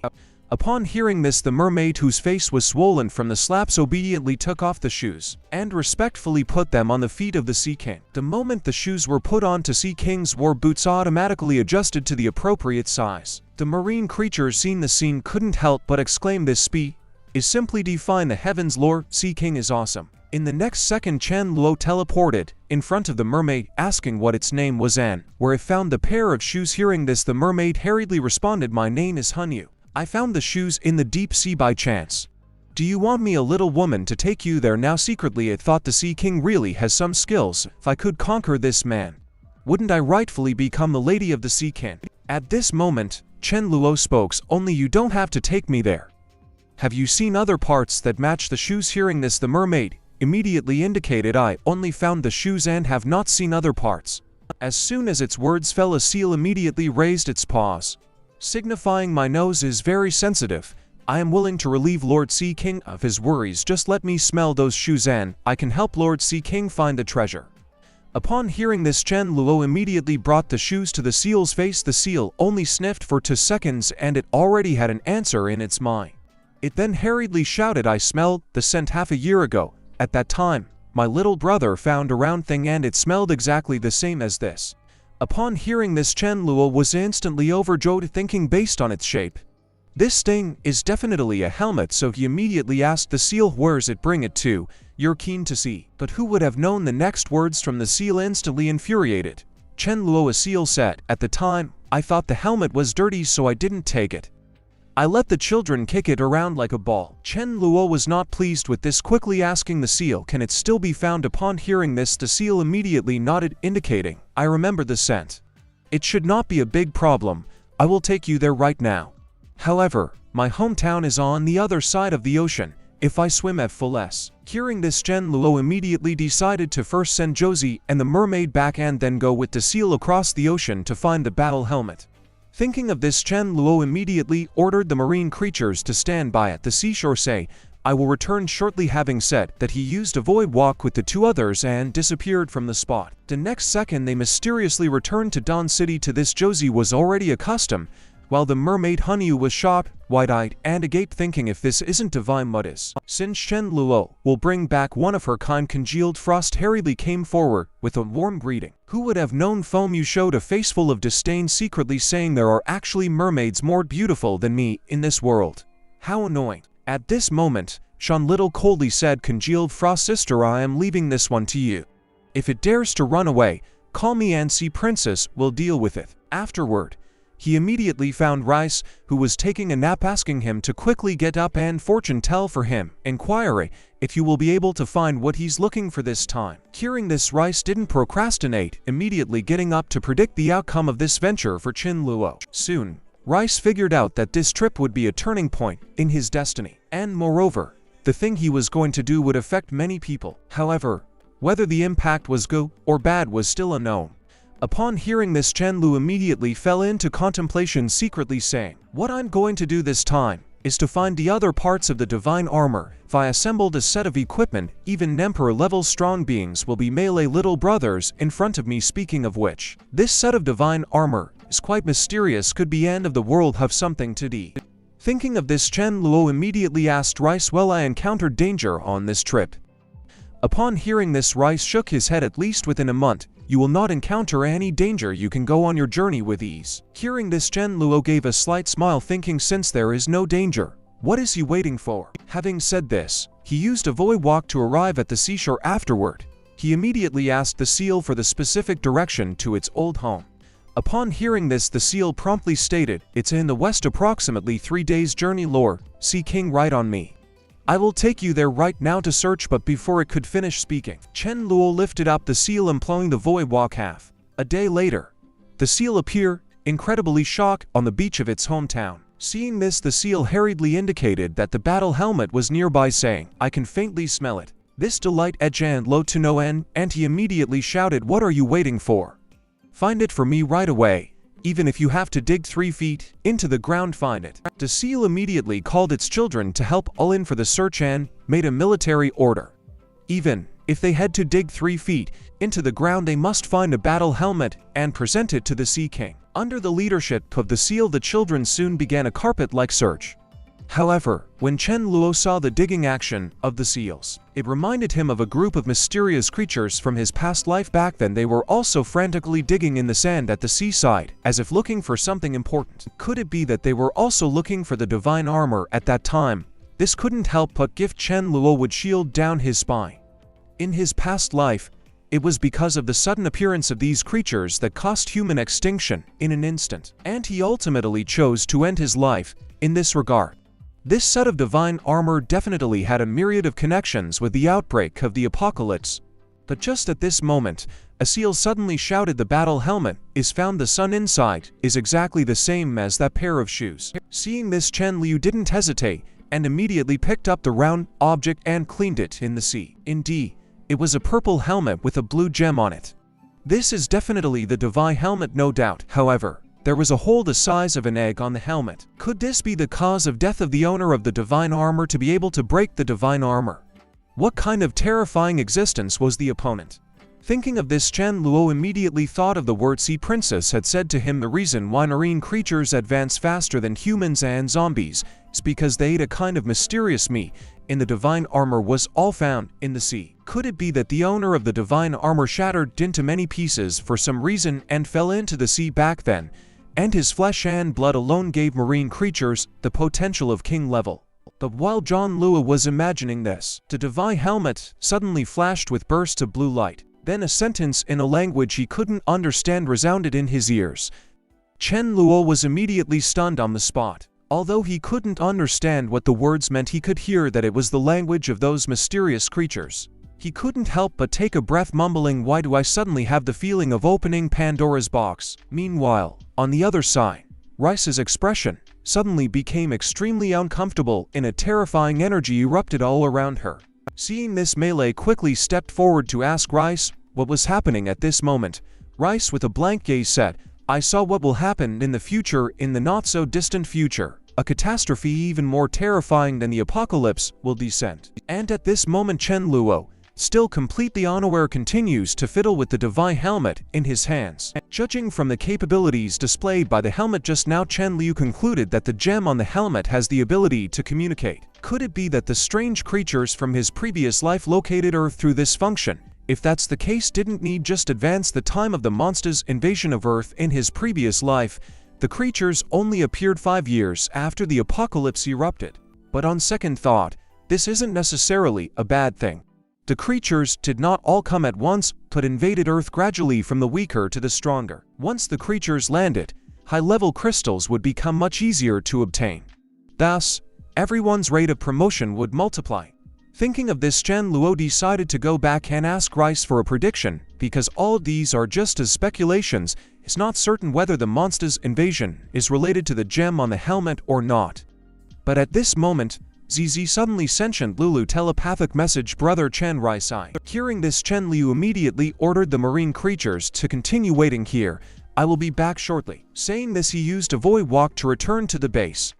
Then he immediately asked Rice, "What's the urgent matter for calling me back so hastily?" Hearing this, Rice immediately told Chen Luo about what she had foreseen just now. The bad news is indeed Chen Luo finding the helmet has accelerated the process of the monster's invasion. The good news is Rice's prediction was that the monsters would invade Earth a year from now, meaning there is still 1 year to prepare in advance. By that time, the main members under him, as well as the marine creature army, would have long been promoted to king level. What's there to fear then? Thinking of this, a faint smile emerged on Chen Luo's lips, murmuring as a guest. Hearing these words, Rice was immediately shocked and then shouted, "Do you mean you knew all along that the monsters would descension?" Chen Luo did not directly answer, but patted Rice on the head, saying, "Don't worry, I am fully confident in dealing with this crisis." Upon hearing these words, Rice immediately responded, "As long as you have a plan to deal with it. That's good. However, that mermaid you brought back is kind of tricky to deal with. Do you want to go check on her?" Meanwhile, on the other side, Congealed Frost kindly brought over her favorite dish, tomato beef brisket, for Hanyu to eat, but unexpectedly the bowl was ruthlessly overturned by the latter. Seeing this, Sea Princess did not spoil her, immediately scolding, "Who gave you the courage to throw the bowl?" After saying that, Sea Princess delivered a resounding slap. This scene was precisely witnessed by Chen Liu, who had just arrived. At this moment, Rice gently said, "Congealed Frost doesn't even spare this for herself, and you treat her like this. It's really ungrateful." Seeing Chen Luo arrive, Honyu quickly ran over, grievously saying, "Sea King sir, they bullied me. Can I follow and serve you from now on?" But before she could finish her words, Chen Liu suddenly punched her in the face, muttering to himself, "I brought you back to work on the special ability pearls. If you don't get along with Congealed Frost, this will really not be easy to handle. I have to give some respect to Congealed Frost, my little sister. Now you've burned your bridges, don't blame me for being heartless." Honyu, bewildered at this moment, was somewhat dumbfounded and quickly shouted, "How can you hit me?" But who knew, just as the words, Chen Luo backhanded her with another big slap across the face. The next second, Hon's bin-sized tears began to stream non-stop. What Chen Luo didn't expect at all was her tears did not turn into pearls. Could it be because she wasn't sad enough? Thinking of this, Chen Luo immediately increased the intensity of his care, but the results still did not change. At this moment, Chen Liu finally realized the pearls are the crystallization of special abilities. Could it be because her abilities were insufficient? Subsequently, he immediately stopped his caring actions and then asked Sea Princess, did she just consume a large amount of special ability?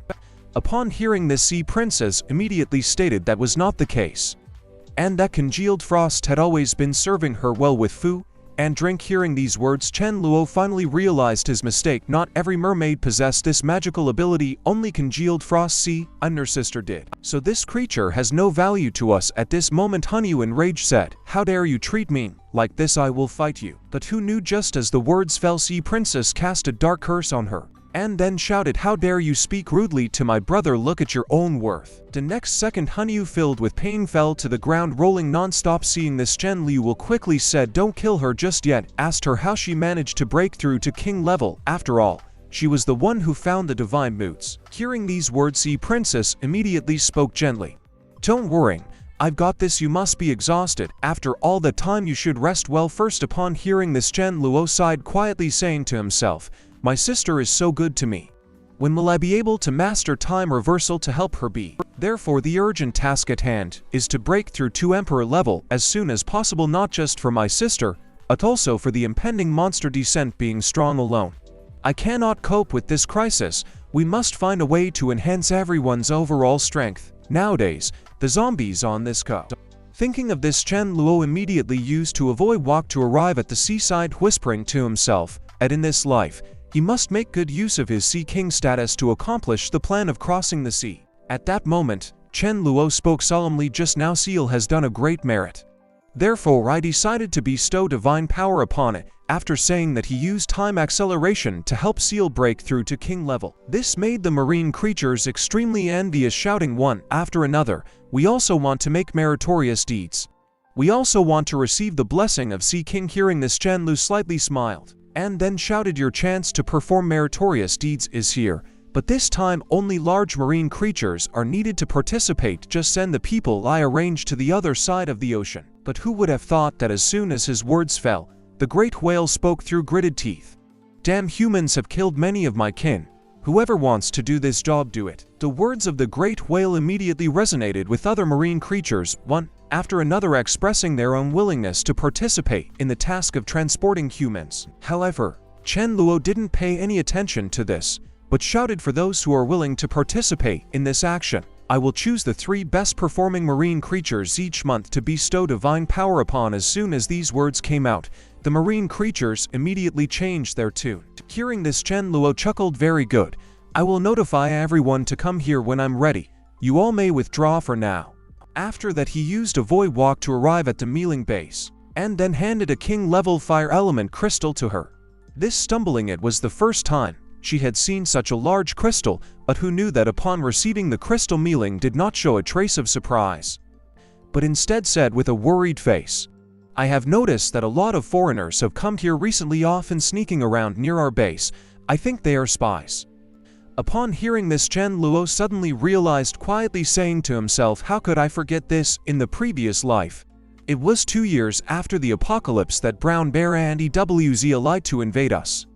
Not only did they plunder a large number of our crystals, but they also abducted many women of the League." Following a person who proclaimed himself the Great Prophet, proposing the god making plan, they tried to massively kill the ability users here to steal crystals and hand all the high-level crystals to him for absorption in an attempt to transform himself into a being on par with gods. However, Chen Luo view this guy is just a clown who can't stir up any big waves. If they dare to come and invade my Don City, will make sure they can't return. Then Chen Luo shared the plan of shifting the strategic focus with Mealing, asking her to prepare to relocate all members of the sub-base to other continents. Upon hearing this, Mealing immediately curiously asked, "If we all leave, what about the invasion by Brown Bear and EWZ?" Hearing this, Chen Luo slightly smiled. "Don't worry, I will take care of this matter in advance. Also, I heard from Zihai that there's a person named Mohan nearby, was said to be a top-notch wind element ability user. Is that correct?" Upon hearing this, Mealing quickly confirmed that such a person didn't exist, located at the base 30 kilometers east of them. Chen Lu then immediately expressed, "I'll go and see if I can recruit this person. After all, we will also need help with the upcoming monster descent." Saying this, Chen Lu used to void walk and disappear on the spot. The next second, he appeared above Mohan's space, but function gown, persuading Mohan to jointly deal with Dawn City. Mohan was not foolish and immediately stated, "How many leads do you have to dare to talk wildly about destroying Dawn City?" At this moment, Shan Gaoyuan confidently said, "Now we have united more than a dozen bases, and there is also a remarkably powerful zombie king. If you join us, I am 100% sure of it." As soon as these words fell, Mohan once again refused to join and expressed that if they want, the strength of the zombies would naturally surge, which would be all harm and no benefit to humanity. Seeing this, Wan Zhongguai from the side hurriedly suggested, "If we ally with the zombies, it's just to let them fight with Dawn City, and in the end, we will reap the benefits of the fisherman. Won't that be great?" Only after hearing this did Moham loosen his stance and agree, "But first, I have to see if the zombie king has that strength, otherwise I can't possibly lead my brothers to their deaths." Witnessing this scene, Chen Liu was instantly infuriated, whispering to himself, "Well done, Wen Zhengui. Originally I wanted to take Mohan under my wing, but you managed to turn her against me." But just then Wen Zhengui secretly communicated to Chen Luo the names of 13 individuals plotting against Dawn City using telepathic transmission. At this moment he also understood that he couldn't let Wen Zhengui continue this way. This guy was clearly helping him make enemies everywhere. It was better to let them act early. Under Wen Jingo's investigation, at night he gathered various forces and the Zombie King together. At this moment Big Strong finally understood and said to himself, "So Qingdao Young wants to use me against Dawn City. I want to take you as a little brother, but you want to deal with my big brother. Such audacity. Since that is the case, don't blame me for being ruthless. I will kill them all later and give them to my big brother as a gift." At this moment, Mohan spoke, "Only I've long heard of the fame of the Zombie King. I wonder if before attacking Dawn City you'd like to spar with me so I can witness your abilities." Hearing this, Big Strong chuckled. "There's no need for that anymore, because tonight everyone present will die." Without wasting words, Big Strong launched into the crowd, prepared to eliminate all threats for his elder brother. Seeing this, Wen Jingui didn't hesitate, immediately unleashing his ultimate move, Sword and Man has won. In the next second, Wen Jingui transformed into a long sword, flying towards Big Strong. This delighted Big Strong greatly. "I didn't expect this kid could actually transform into a weapon." Witnessing this, the pupils have Mohan the other shrimped sharply. "So that's how it is, we've been deceived by this traitor Wen Zhen Tue. He's in cahoots with the Zombie King." With that, Mohan unleashed her signature move, one of the first symbols, shouting for everyone to join the fight and deal with the zombie first. Several powerful abilities are then launched at Big Strong, although Mohan's one of the first symbols considerably slowed him down, making him unable to dodge and only able to withstand a barrage of attacks. This onslaught didn't cause any substantial damage to Big Strong. Big Strong grinned and said, "I genuinely underestimated you lot. Teaming up you can momentarily bind me, however, that's all you can do." With that, Big Strong swinging the transformed sword began to counterattack, quickly turning the tide of battle. This frightened Kun Gao Young immensely, who hastily shouted, "I am your loyal servant, please spare me this once." However, no sooner had the words left his mouth than Big Strong brutally smacked him on the head with the sword's hilt, muttering, "I wouldn't dare keep a servant like you. You almost got me killed." With that, he used a blink step to arrive in front of Mohan. Without waiting for her to react, Big Strong brutally kicked her in the stomach. Within only 2 minutes, Big Strong had cleanly and decisively dealt with the leaders of these bases. Then Big Strong coldly spoke, "I thought you all had some abilities just this, and you dared to trouble Chen Luo. Isn't the Sea King death even? I only have the portion to flee upon since Chen Luo." But just at this moment, a terrifying aura suddenly erupted from Xing'an. The next second, he unexpectedly summoned a monster over 20 meters tall. Seeing this, Kun Lu's eyes lit up instantly. "So this guy is a level 8 dark summoner I can use in the form level 9 crystals." Spin Chin Gao Yan suddenly shouted, "Everyone run, I'll cover the rear." With that, he used a gravity spell to bind Big Strong. Hearing this, everyone didn't dally and immediately began to flee and panic. Just then, Chen Luo appeared beside Big Strong and a flash, murmuring, "Big brother, heard your words just now. You really didn't disappoint me." Hearing this, Qin Guan went numb. So the Zombie King is actually Chen Luo's little brother. "I was foolish enough to have his little brother help me against him. From the moment I asked the Zombie King to deal with Dawn City, why fate today was sealed." Though what was strange was that Zhang Liu didn't fatally strike him, patted his face, saying, "I didn't expect that you would be a dark summoner. You won't have to dive and come home with me and practice your summoning spells diligently." Hearing this, Qin Gaoyan was shocked and then shouted, "Are you trying to use me to exploit a bug?" But before he could finish speaking, Kun Liu delivered a crisp slap to his face, murmuring, "You think you know a lot, kid? If you knew this would happen, why would you have done it in the first place?" With that, he took Qing Daoyun and used the Void Walk to return to the base. But just then, Link suddenly ran over and yelled, "Master, something's wrong. While I was pondering your Void Walk, I accidentally created a portal. Please come and check it out with me." Hearing this, Chen Luo didn't hesitate and immediately handed Zhang Gaoyan over to his minions to watch, then hurriedly follow in Link. Subsequently, Link brought her master to the portal and explained that it was very peculiar. "I've tried to go through it several times, but each time I get pushed back out." Chen Luo immediately replied, "I'll go in and see what the problem is."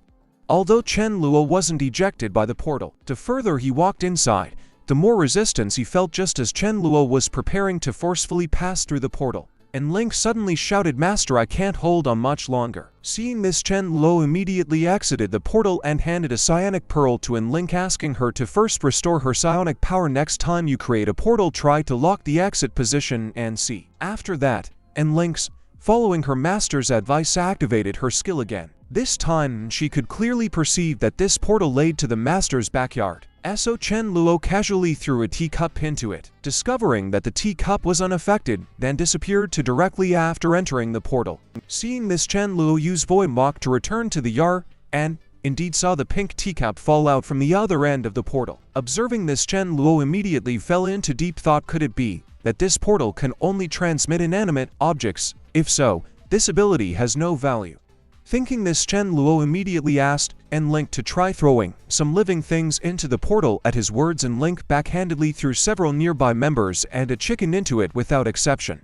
They all successfully arrived in Chen Luo's backyard, and even Link herself successfully passed through the portal. At this moment, Link finally realized it turns out the portal can only transmit living entities weaker than myself. The reason I couldn't pass through the first time is that the exit was set too far away.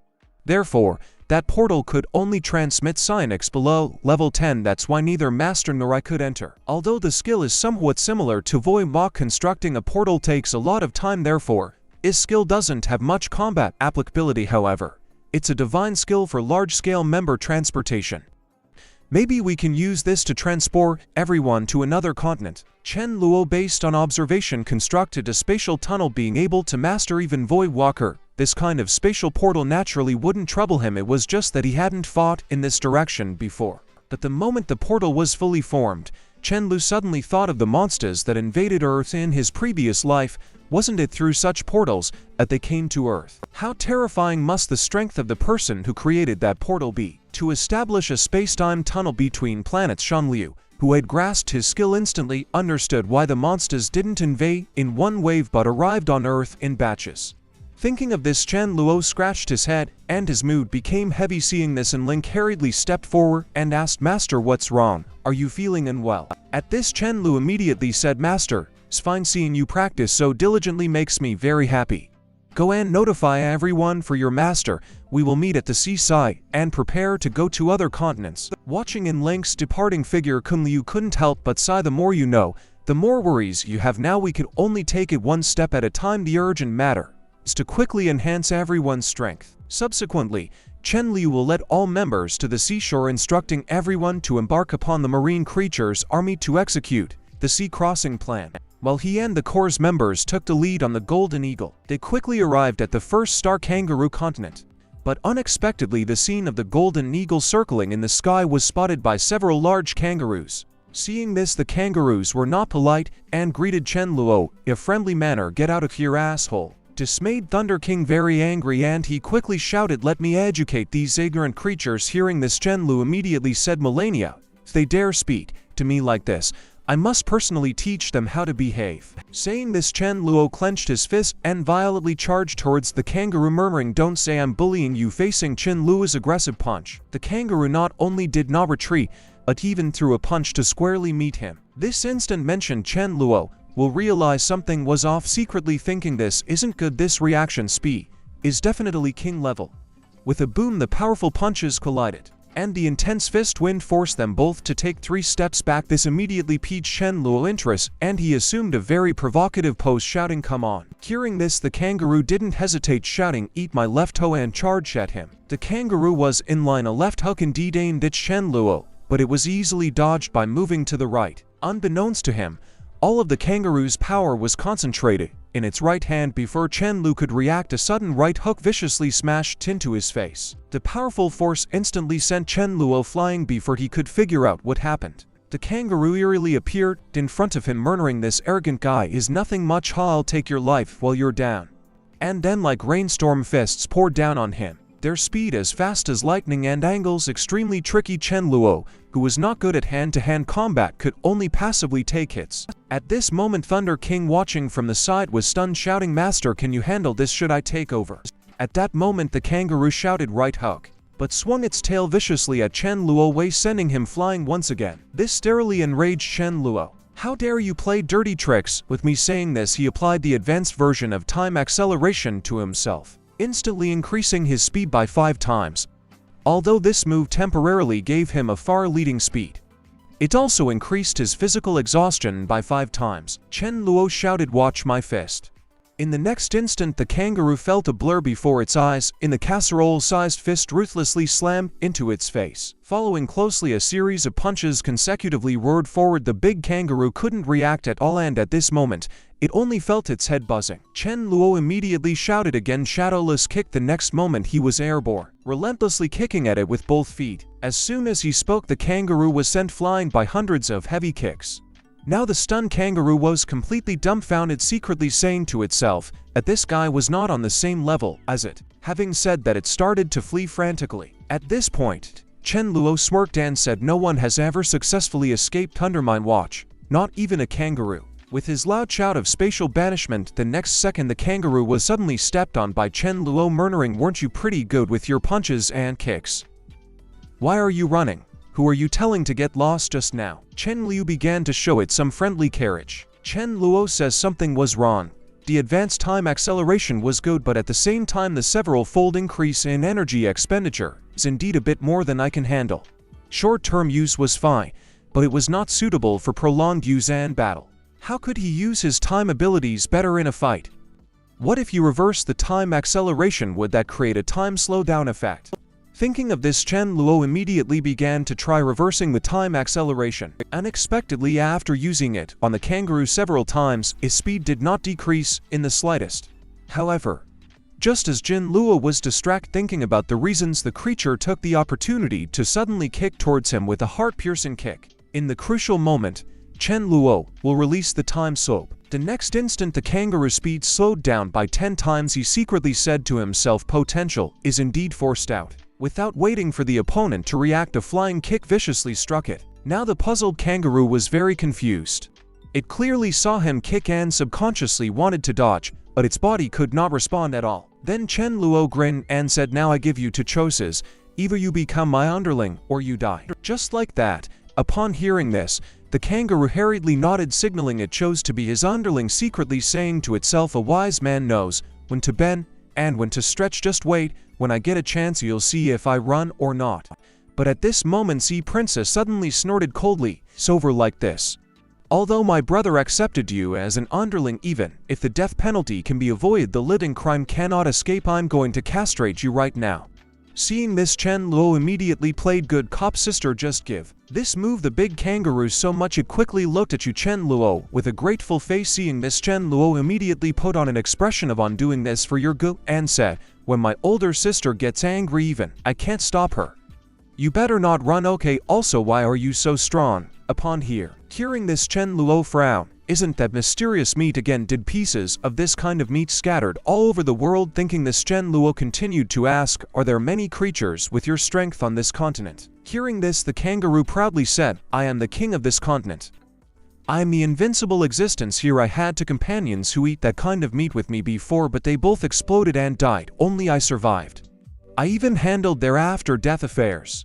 Upon hearing this, Chen Luo immediately jumped onto the kangaroo's back and shouted, "Quickly take me to see your companions' bodies." Subsequently, the kangaroo led into the corpses of the two kangaroos, but he was pleasantly surprised to find that although the kangaroo's body had rotted, that piece of meat looked very fresh. Seeing this, Chen Luo didn't hesitate and immediately collected the two pieces of meat, thinking this thing can greatly increase strength. What would happen if I ate it? After obtaining this piece of meat, Chen Luo immediately found Rice and asked her to calculate what would happen if he ate this meat. Hearing this, Rice immediately said, "You must not eat it. If you do, the loss will outweigh the gain. However, this thing is all gain and no pain for Thunder King's Pop and Sea Princess. I think it's more reliable to give this meat to them." Hearing this, Chen Luo was shocked and shouted, "How did I not know that this damn thing is going to be a father?" Thunder King immediately said, "Mosh, we just got pregnant a few days ago. Nothing can really be hidden from Rice."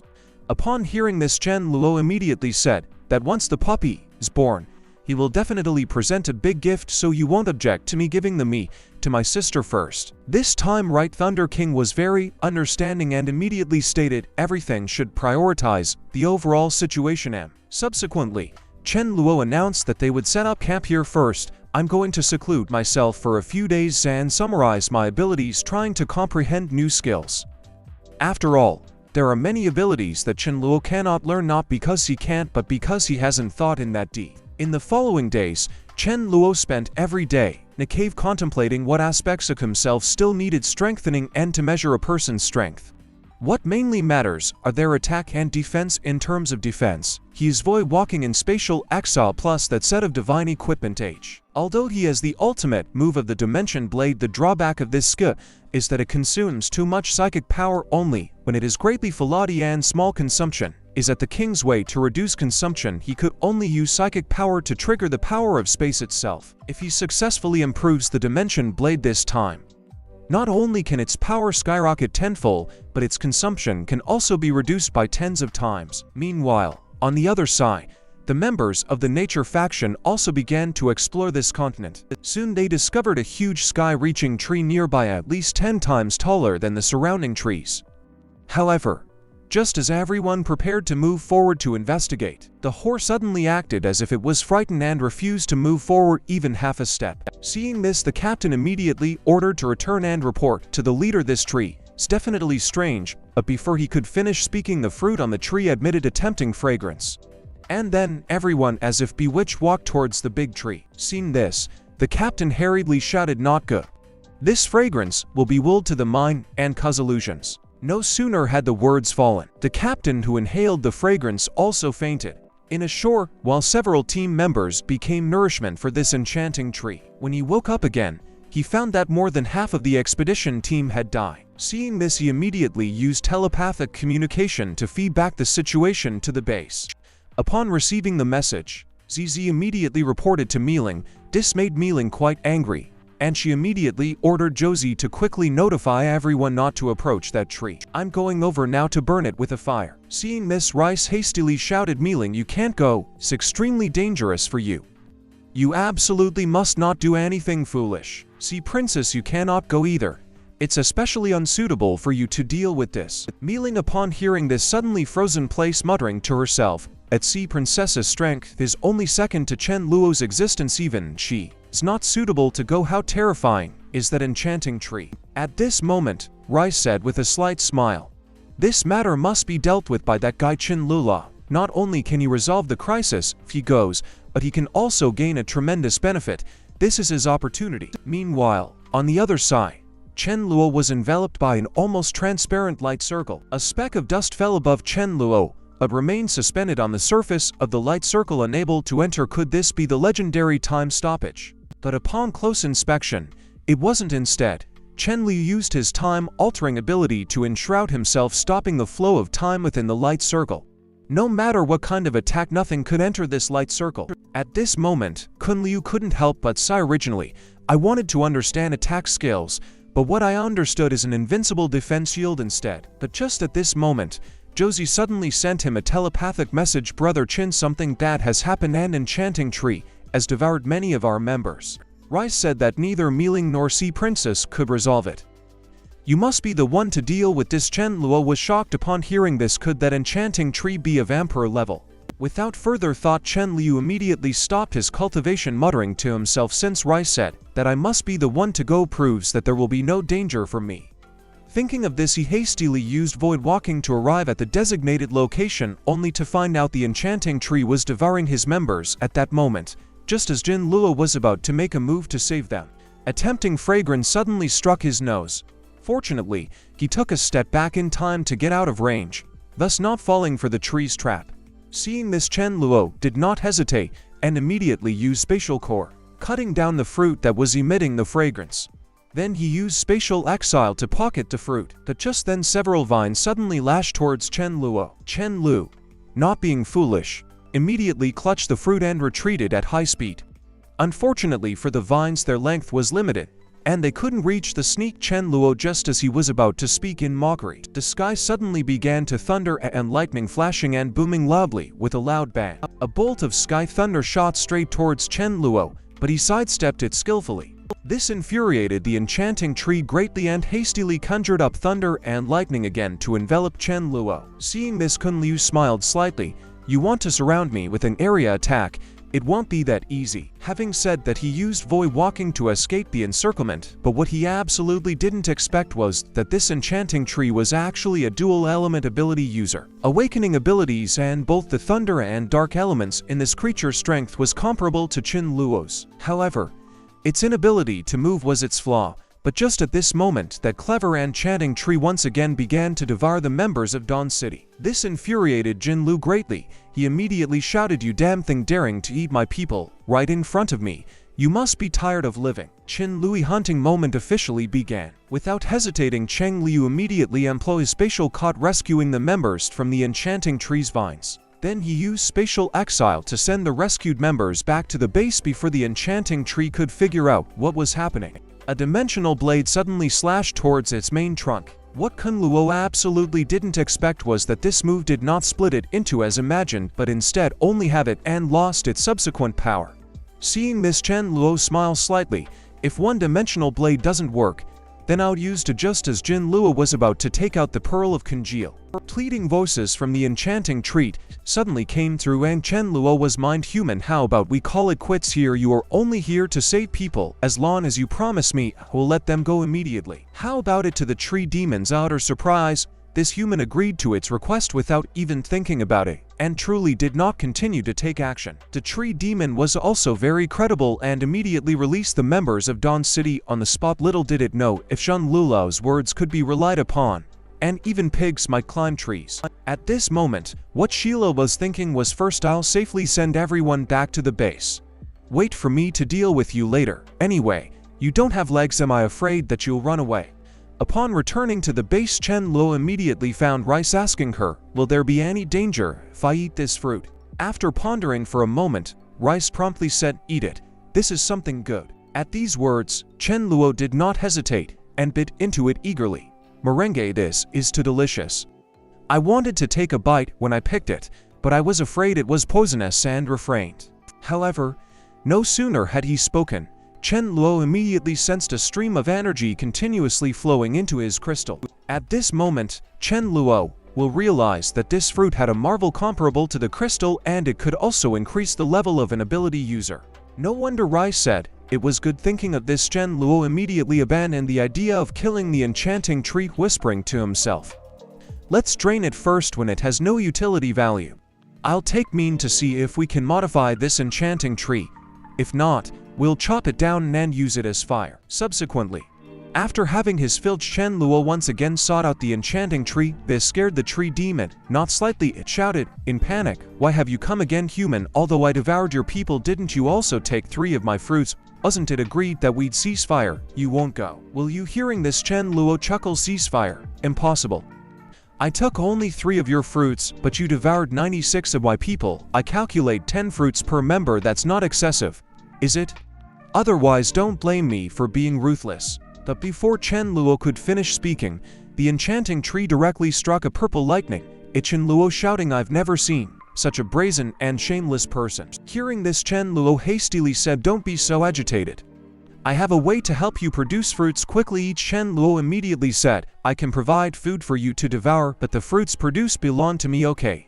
Because there were precisely 5 king-level corpses and Chen Luo's ability space. Hearing this, the tree demon didn't dare to refuse. The trunk damaged by him last time also needed energy to repair, therefore it was forced to agree to this transaction. Seeing this, Chen Luo immediately took out a corpse from his ability space. The tree demon also didn't stand on ceremony and extended its fangs to receive it. Subsequently, a giant bug swallowed it in one bite and said, "I need a day to absorb the energy. Come find me at this time tomorrow." The next day at noon, Chen Luo arrived under the tree, as promised, but was pleasantly surprised to find that a fruit had indeed formed on the tree.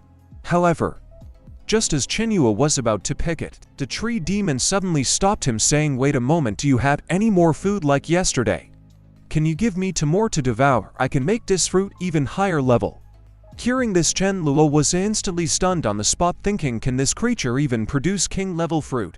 Thinking of this, Chen Luo did not dawdle and immediately took out another king-level corpse for it to devour. The next day, although the fruit had not grown much, its shimmering luster almost blinded Chen Luo's eyes. Moreover, the tree's body which was split in half. The dimension blade had also recovered most of its form. Then the enchanting tree said, with a sense of reluctance, this fruit has now reached the limit of my abilities, before it could finish speaking. Chen Luo unceremoniously picked the fruit and immediately took a bite, only to be pleasantly surprised to find that the energy contained in this fruit had reached the mid-king level standard.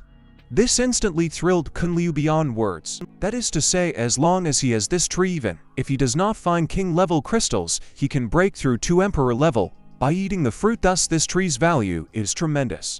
Thinking of this, Chen Luo hurriedly asked the tree demon, if I only provide you with lower-level food, can you still produce this kind of fruit? The tree demon immediately indicated that it could, but it would take much more time. Hearing this, Shan Lula was ecstatic, whispering to himself, as long as I provide him with food, in the future I can continuously get king-level fruits. Next, I just need to instruct members to collect corpses. With this in mind, Chen Luo immediately gave the remaining 3 king-level corpses to the tree demon, expressing, in the future I can provide food for you regularly. How about we split the resulting fruits 5050? The tree demon, without a second woe. Seeing this, Chen Liu will immediately send a psychic message to Sayar and asking him to lead 3,000 soldiers to the neighboring Lotus Root State to collect corpses. After doing these things, Chen Luo will return to the base, only to find Long Yu excitedly presenting a pair of glasses to Thunder King. This is a titanium Mao dog I made for you. You can also launch your electrical ability through these glasses. Upon hearing this, Thunder King couldn't wait to put on the titanium Mao dog eye. The next second, Thunder King shot an electric bolt from his eyes, shouting, this thing is simply a divine tool. These titanium crystal dog eyes not only reduce the ability consumption by 50%, but also increase skill damage by 30%. The only shortcoming is that it can only release low-level abilities, and high-level skills cannot be used. Hearing this, Lan Yu immediately explained that this is because the magic tool is too small. To use advanced skills, one would have to create a staff-type weapon. Unfortunately, my current level is not enough. I cannot make a weapon that can use high-level abilities, he added. Hearing this, Chen Luo have thought that he must give him a hand. After the arrival of the monsters, having a suitable weapon can significantly increase the efficiency of killing them. Moreover, everything Lan he makes is tantamount to a divine tool in order to help him become a forging grandmother. Chen Luo will not only generously took out a king-level crystal for him to absorb, but also use time acceleration to help him speed up the absorption process. At this moment, Lan felt as if it in the blink of an eye 2 days had passed. Seeing this, Lan Yu immediately asked incredulously, Brother Chen, how did you do that? This is too miraculous. Hearing this, Chen Lu didn't treat Lan Yu as an outsider and directly told him the secret that he had mastered. Upon hearing this, Lan was suddenly shocked. He didn't expect that there would be abilities to change time in this world. Seeing this, Chen Lu quickly reminded Lan Yu not to be distracted. You first calm down and absorb the crystal. Let's talk about other things after I help you break through. At this moment, he was just a step away from advancing to king level. Subsequently, with Chen Luo's help, Lan Yu quickly absorbed by how metallic crystal, and after a bout of heart-piercing pain, he successfully advanced to king level.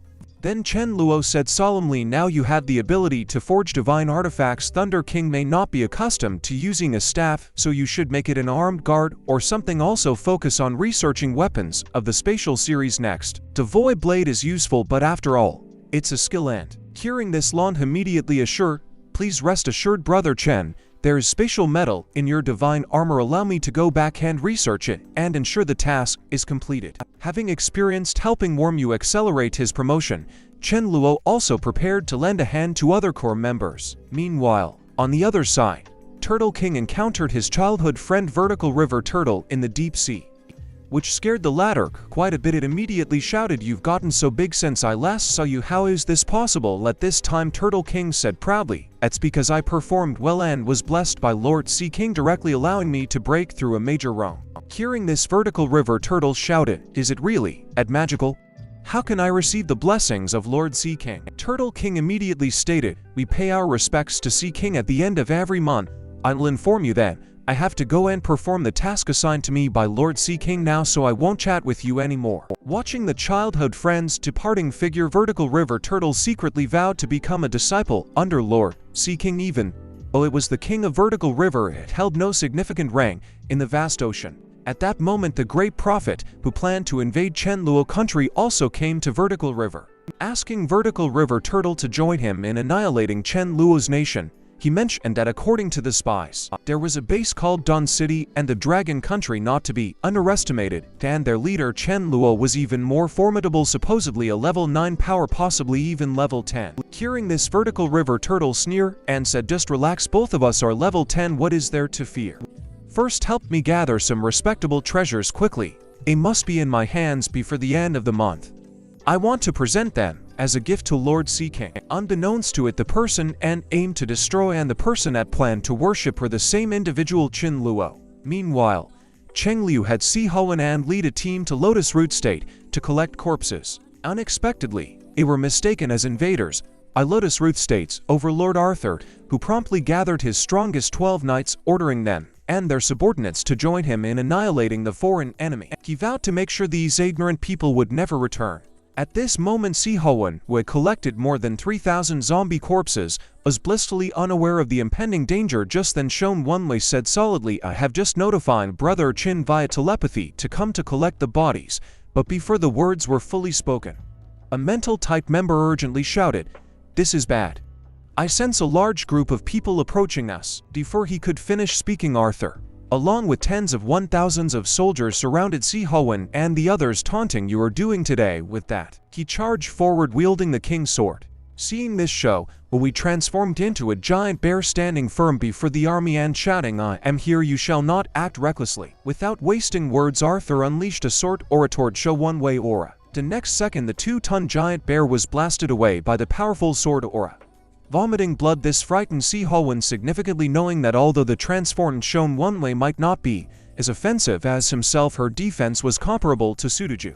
Even a level 10 ability user would find it difficult to harm her. Could this guy be king level? Before he could figure out the situation, Arthur aggressively swung his sword towards Sihoan and the others again. A loud boom echoed as the formidable sword aura instantly swept away dozens of members.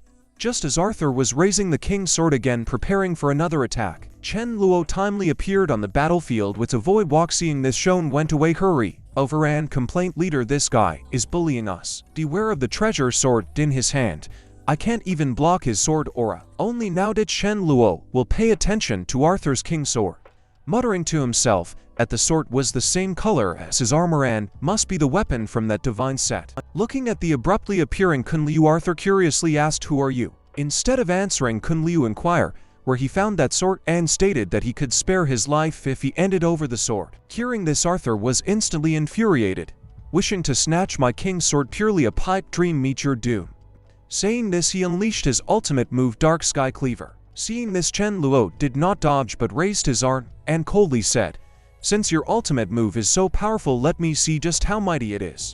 As the words fell, Arthur mysteriously appeared in front of Chen Luo, blocking his own strongest strike for him.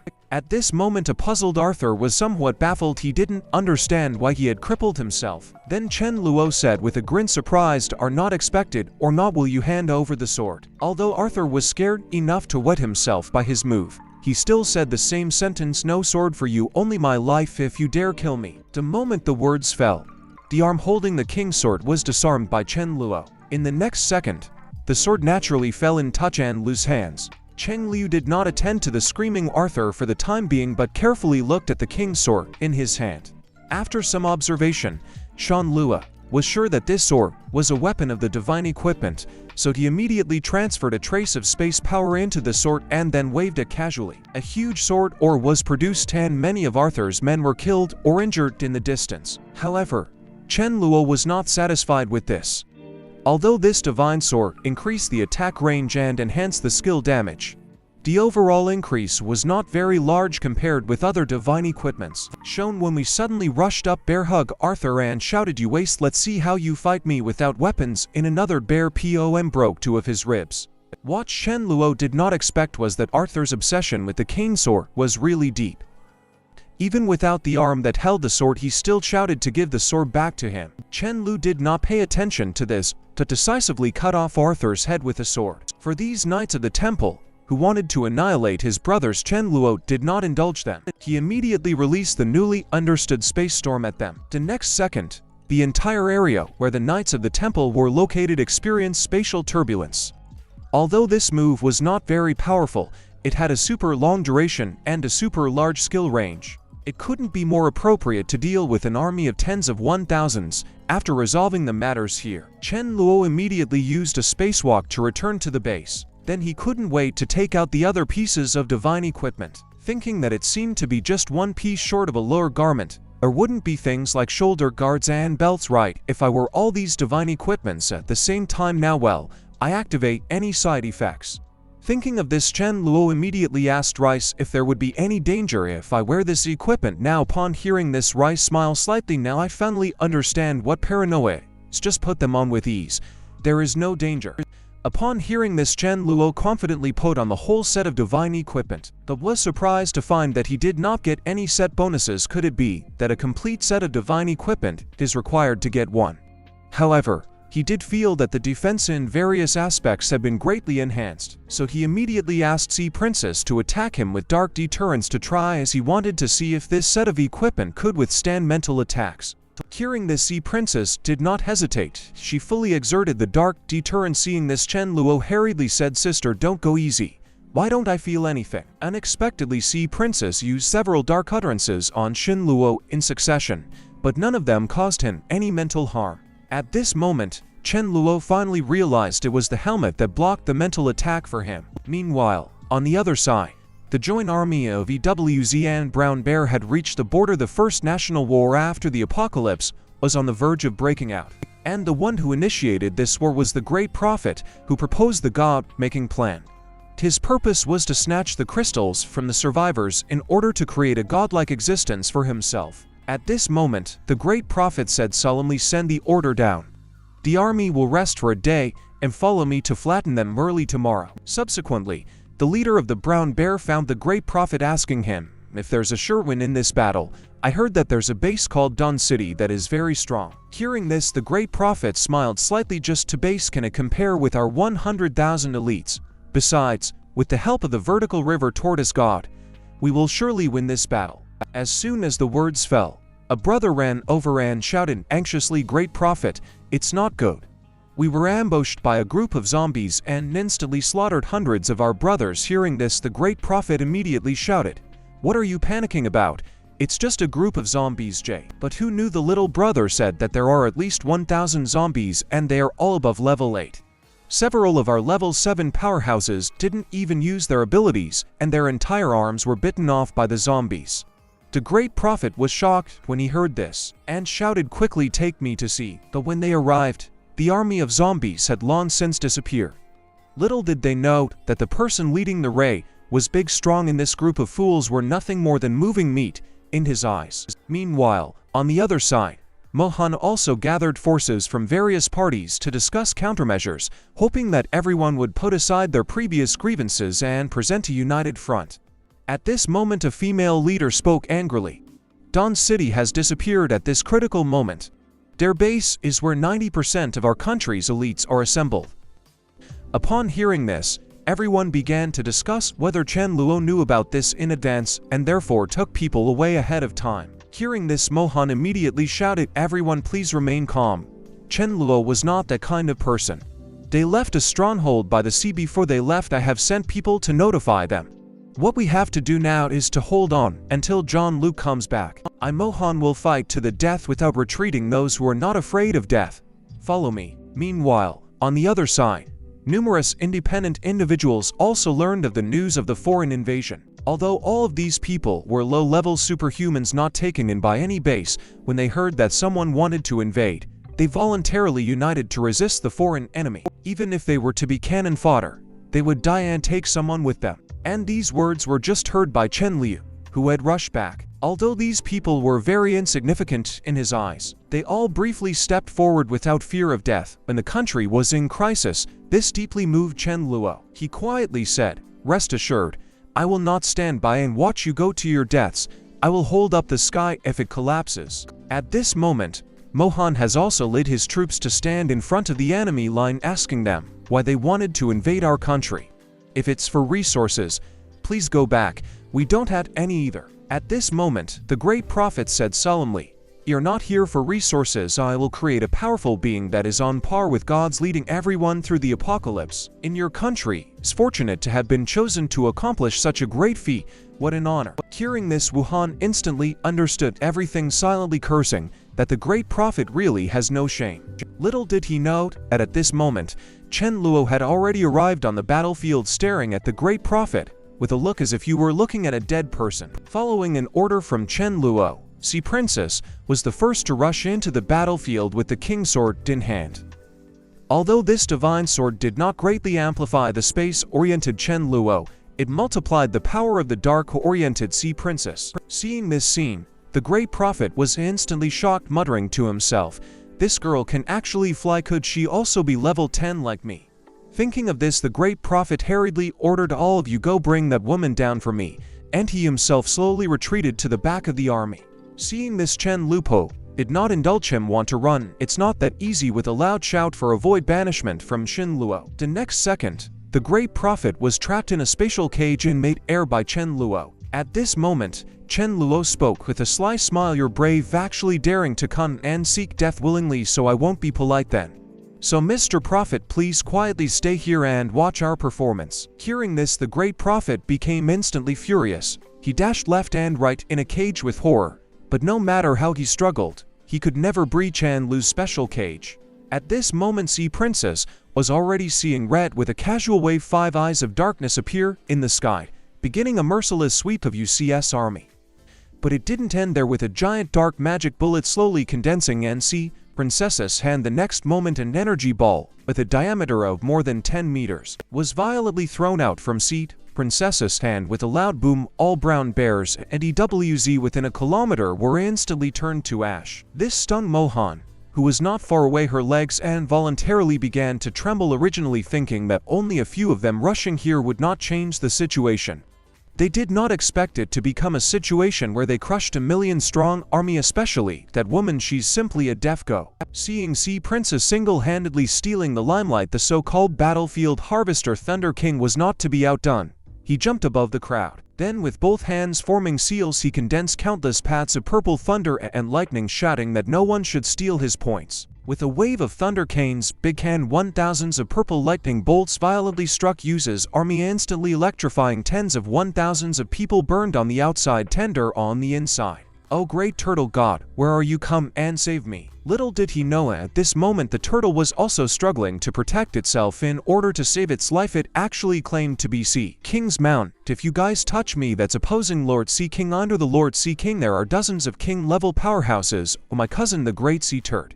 Hearing these words, the crowd immediately burst into uproarious laughter. "You say you are Sea King's mount? Isn't this turtle here to make a joke? Also, how many king-level powerhouses did you say?" Upon hearing this, Vertical River Turtle immediately spoke solidly. "Isn't that funny? This is disrespect to Lord Sea King." At this moment, Sea Princess coldly said, "You idiot, Lord Sea King is right here. Don't you see my brother Chen Luo is the Sea King you're talking about? Tell me, isn't that funny?" Hearing these words, the Vertical River Turtle was immediately shocked and dismayed, and not intended to mention Lord Sea King's name for self-preservation, at a capsize in the gutter instead. Also greatly shocked was Mohan. She could not believe that Sham Luo was not only the overlord among humans. At this moment, Chen Luo spoke with a slight smile. "I don't remember having a mount like you, do I?" With that, he harshly kicked Vertical River Turtle in the face, shouting, "I will settle the score with you later. Now get back and ask your king-level cousin whether I am the Sea King in your mouth. Also, if you dare not come to the ocean creature merely at the end of the month, I will exterminate you." But just at this moment, Mohunk suddenly ranted Chen Luo and asked was what that turtle said true. Chen Luo replied with a calm face, "Being Sea Kenya's true. As for having dozens of king-level subordinates, there will certainly be after not too long." But who would have known that as soon as the words fell, Vertical River Turtle unleashed the fastest speed of its life, madly running in one direction. "This time, I have been completely screwed over by you making me offend Lord Sea King." Seeing this, Chen Luo did not stop it. Afterward, he released a great prop fit from the spatial cage. Seeing that his forces had been completely annihilated at this point, the great prophet immediately thought it to his knees in front of Chen Luo. "Young man, could you spare me this time?" Before he could finish speaking, a force of space pierced directly through the great prophet's skull. At this moment, Muhan slowly came over and said this time it was truly thanks to your timely arrival. Thank you for saving us. Hearing this, Chen Luo immediately stated that it was all something he should do. After saying this, he took 2 tons of rice from the special ability space and then stated, now let's talk about the health matter. I offer a pound of rice a day to ask you all to help me find a piece of bottom equipment. 100 people in a group comes to me to get 2 packs of rice a day. The person who helps me find it can make any request to me. In the group the harem will be additionally rewarded with a ton of pork. Upon hearing this, everyone expressed their willingness to serve leader Chen wholeheartedly. Afterward, tens of thousands of people, after receiving the rice, immediately began to take action. After returning to the base, Chen Luo saw Rice looking at the sky with a worried face. So he went forward to ask Rice what happened. Hearing this, Rice looked at the starry sky blankly and said, I have already broken through the king level just now, and there are 9 months and 16 days left. Although these words were a bit inexplicable, Chen Luo instantly realized that this was the time when monsters would descend. Previously, Rice could only predict approximately, didn't expect that after advancing the king level, it could predict the exact time. Thinking of this, Chen Luo hastily asked if any new abilities were awakened. Hearing this, Rice did not delete Ellie and immediately demonstrated its new skill in front of him. It seemed to be praying. Meanwhile, on the other side, in the vast cosmic starry sky, a massive energy group was drifting through the galaxy. The final destination of this energy group was Blue Star. Under normal circumstances, would arrive in 10 years. But with Rice's change, it would no longer take extra routes and would arrive at Blue Star in just over a year. After doing all this, Rice walked away without looking back. At this moment, Chen Luo was completely dumbfounded, hastily shouting, what is renewability? Why didn't I see anything? Upon hearing this, Rice immediately said, don't ask. Asking would be revealing the heavenly secret. When the time comes, you will naturally know.